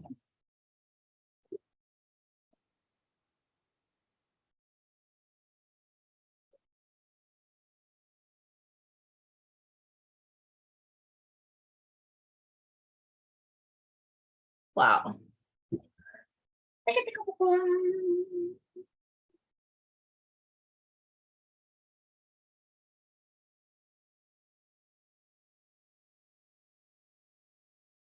what mindset hack can we have that will be beneficial to those that are tapped in, tuned in to the messages here at this time, that is going to benefit them, right? During these challenging transits that are evolutionary, revolutionary in every kind of way. What can one put into practice, right? About what can one put into practice, period. There we go. What would be helpful? Gratitude, right? Gratitude, self-care, right? Taking good care of your body, right? Being curious, staying curious, getting a hobby, okay? What? Oh, okay. The old saying, opportunity knocks but once, infers that opportunity is an event that occurs if luck happens upon you. But what if opportunity is less of an event and more of a mindset? In truth, prospects are everywhere, even if they don't come wrapped in pretty packages. Challenge, for example, can bring the discomfort that motivates you to create a better version of yourself. Empower yourself to find these buried gems instead of waiting for that knock. Because opportunities come in all sizes, try to uncover at least one small opportunity each day this week. I love this. For example, your boss forgets to tell you good job on a project. Your opportunity could be to either validate yourself or to ask for what you need, both important skills to learn. By training your mind to recognize these buried gems, a treasure trove of success is ahead of you, right? And so, yeah, it's learning to communicate even past that which is uncomfortable. So it's like if someone makes you feel like a certain type of way, instead of assuming or instead of sulking and things like that, instead communicating, finding the healthy elixir of communication that's going to help you without manipulation and without emotionally triggering somebody or being emotionally triggered when you speak it.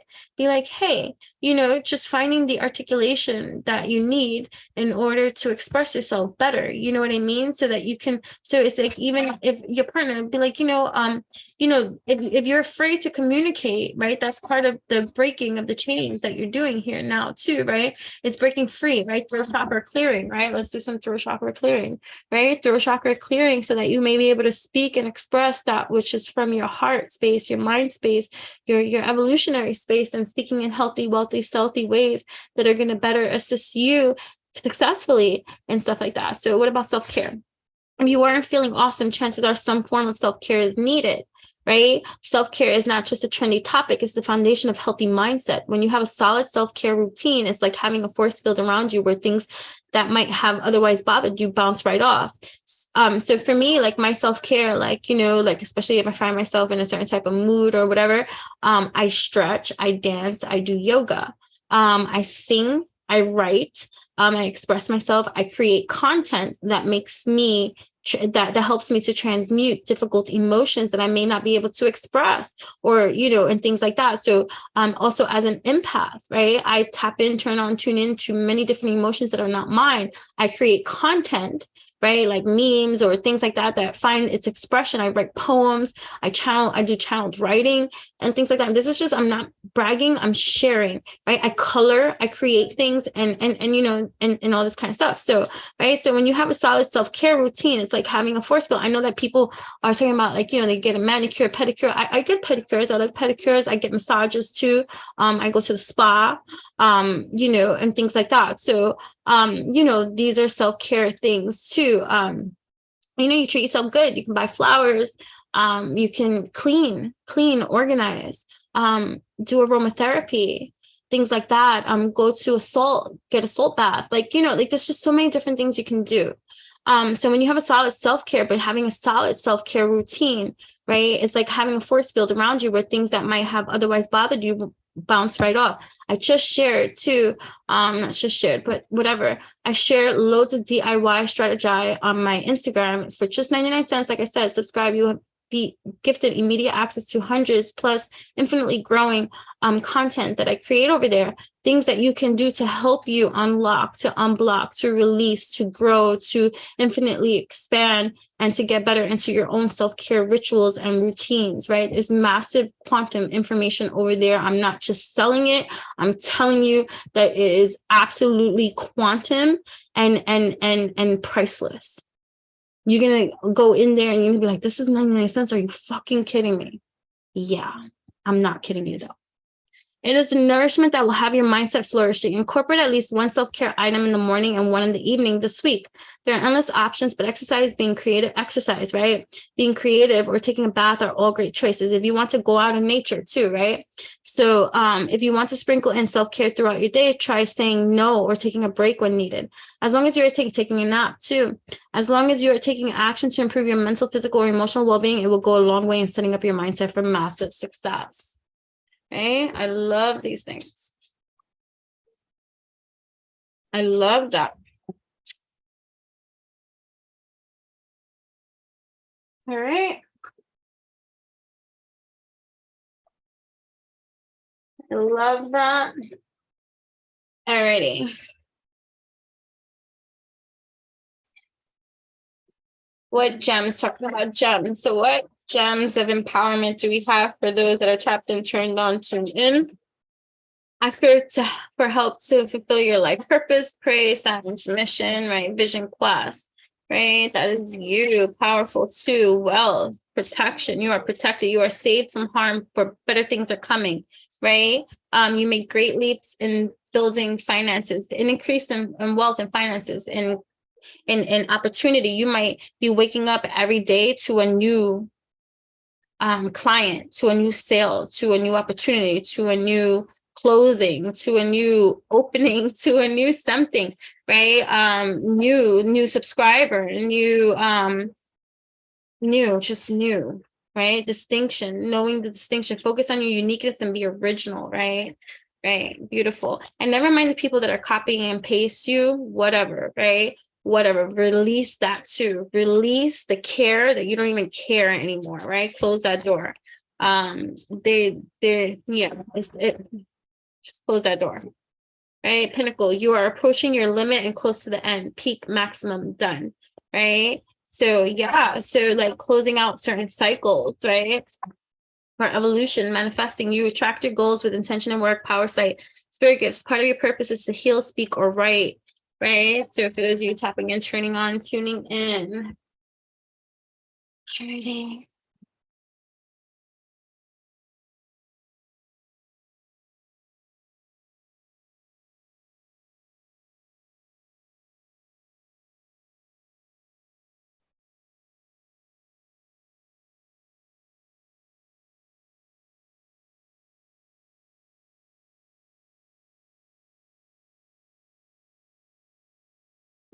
Why you don't want to get out? Ay.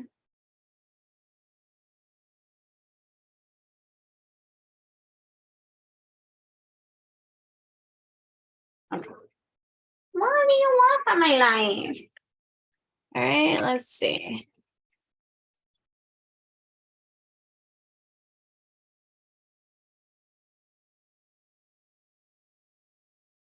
Stay humble. Hold on, let's just see what we got here. Okay.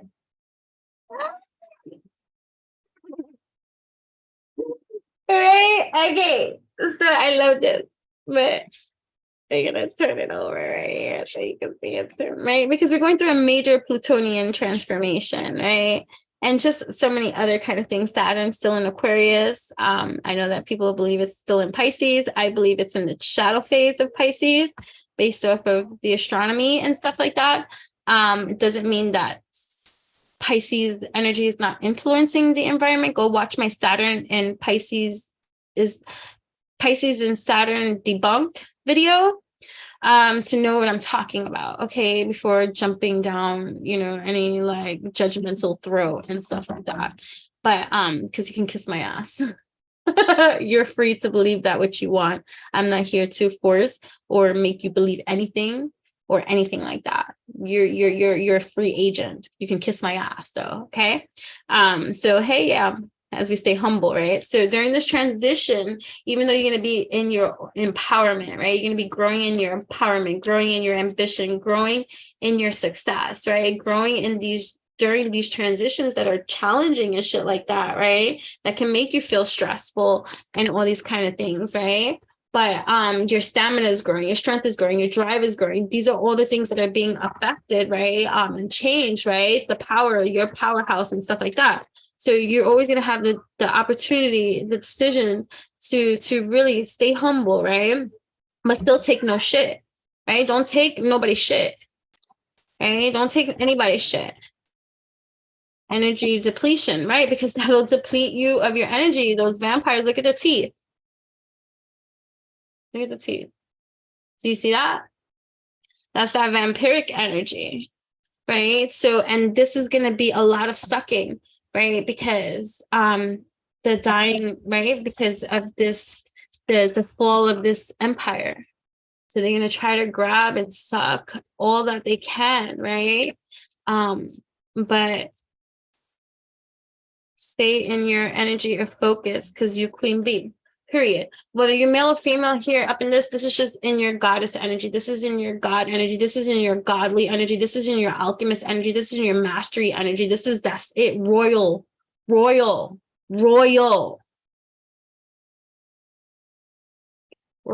period. Such a baddie. Right, on and popping the leaders of the new wave after this, the leaders of this new wave, right, coming from this fall of this empire dynasty ruling that was unruly, and now it's forever changed. All the world is a stage. Pluto and Aquarius, the fall of the ruling dynasty, right? The last of the ruling dynasty here on earth, right? Truth and justice shall prevail, forever changed, right? A silent revolution unleashing its evolutionary roar. You can't fight war with roar, right? The dying legacy, the dynasty that was needed to be whatever. But this is, like they said, like everything takes time, right? The fall of the ruling empires of earth, this shit took time, right? So a path, a life being gifted back to the people, right? So yeah. One more for the room. Expanding with time.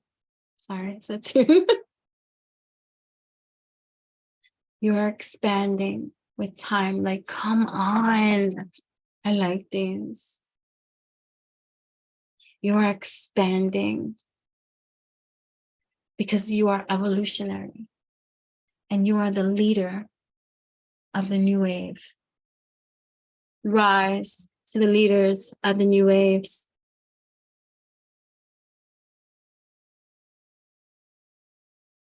Rise to the leaders of the new wave. Rise to the leaders of the new wave. Rise to the leaders of the new wave. Till next time, make sure to like this video, subscribe to my channel. Thank you so much for tapping in, turning on, tuning in. Let me know how these messages resonate with you and where you are in your own Plutonian transformation. Yeah. And remember, anybody that is here to misunderstand you, start some shit with you and be negative, tell them they can kiss your fucking ass. Okay. Till we meet again.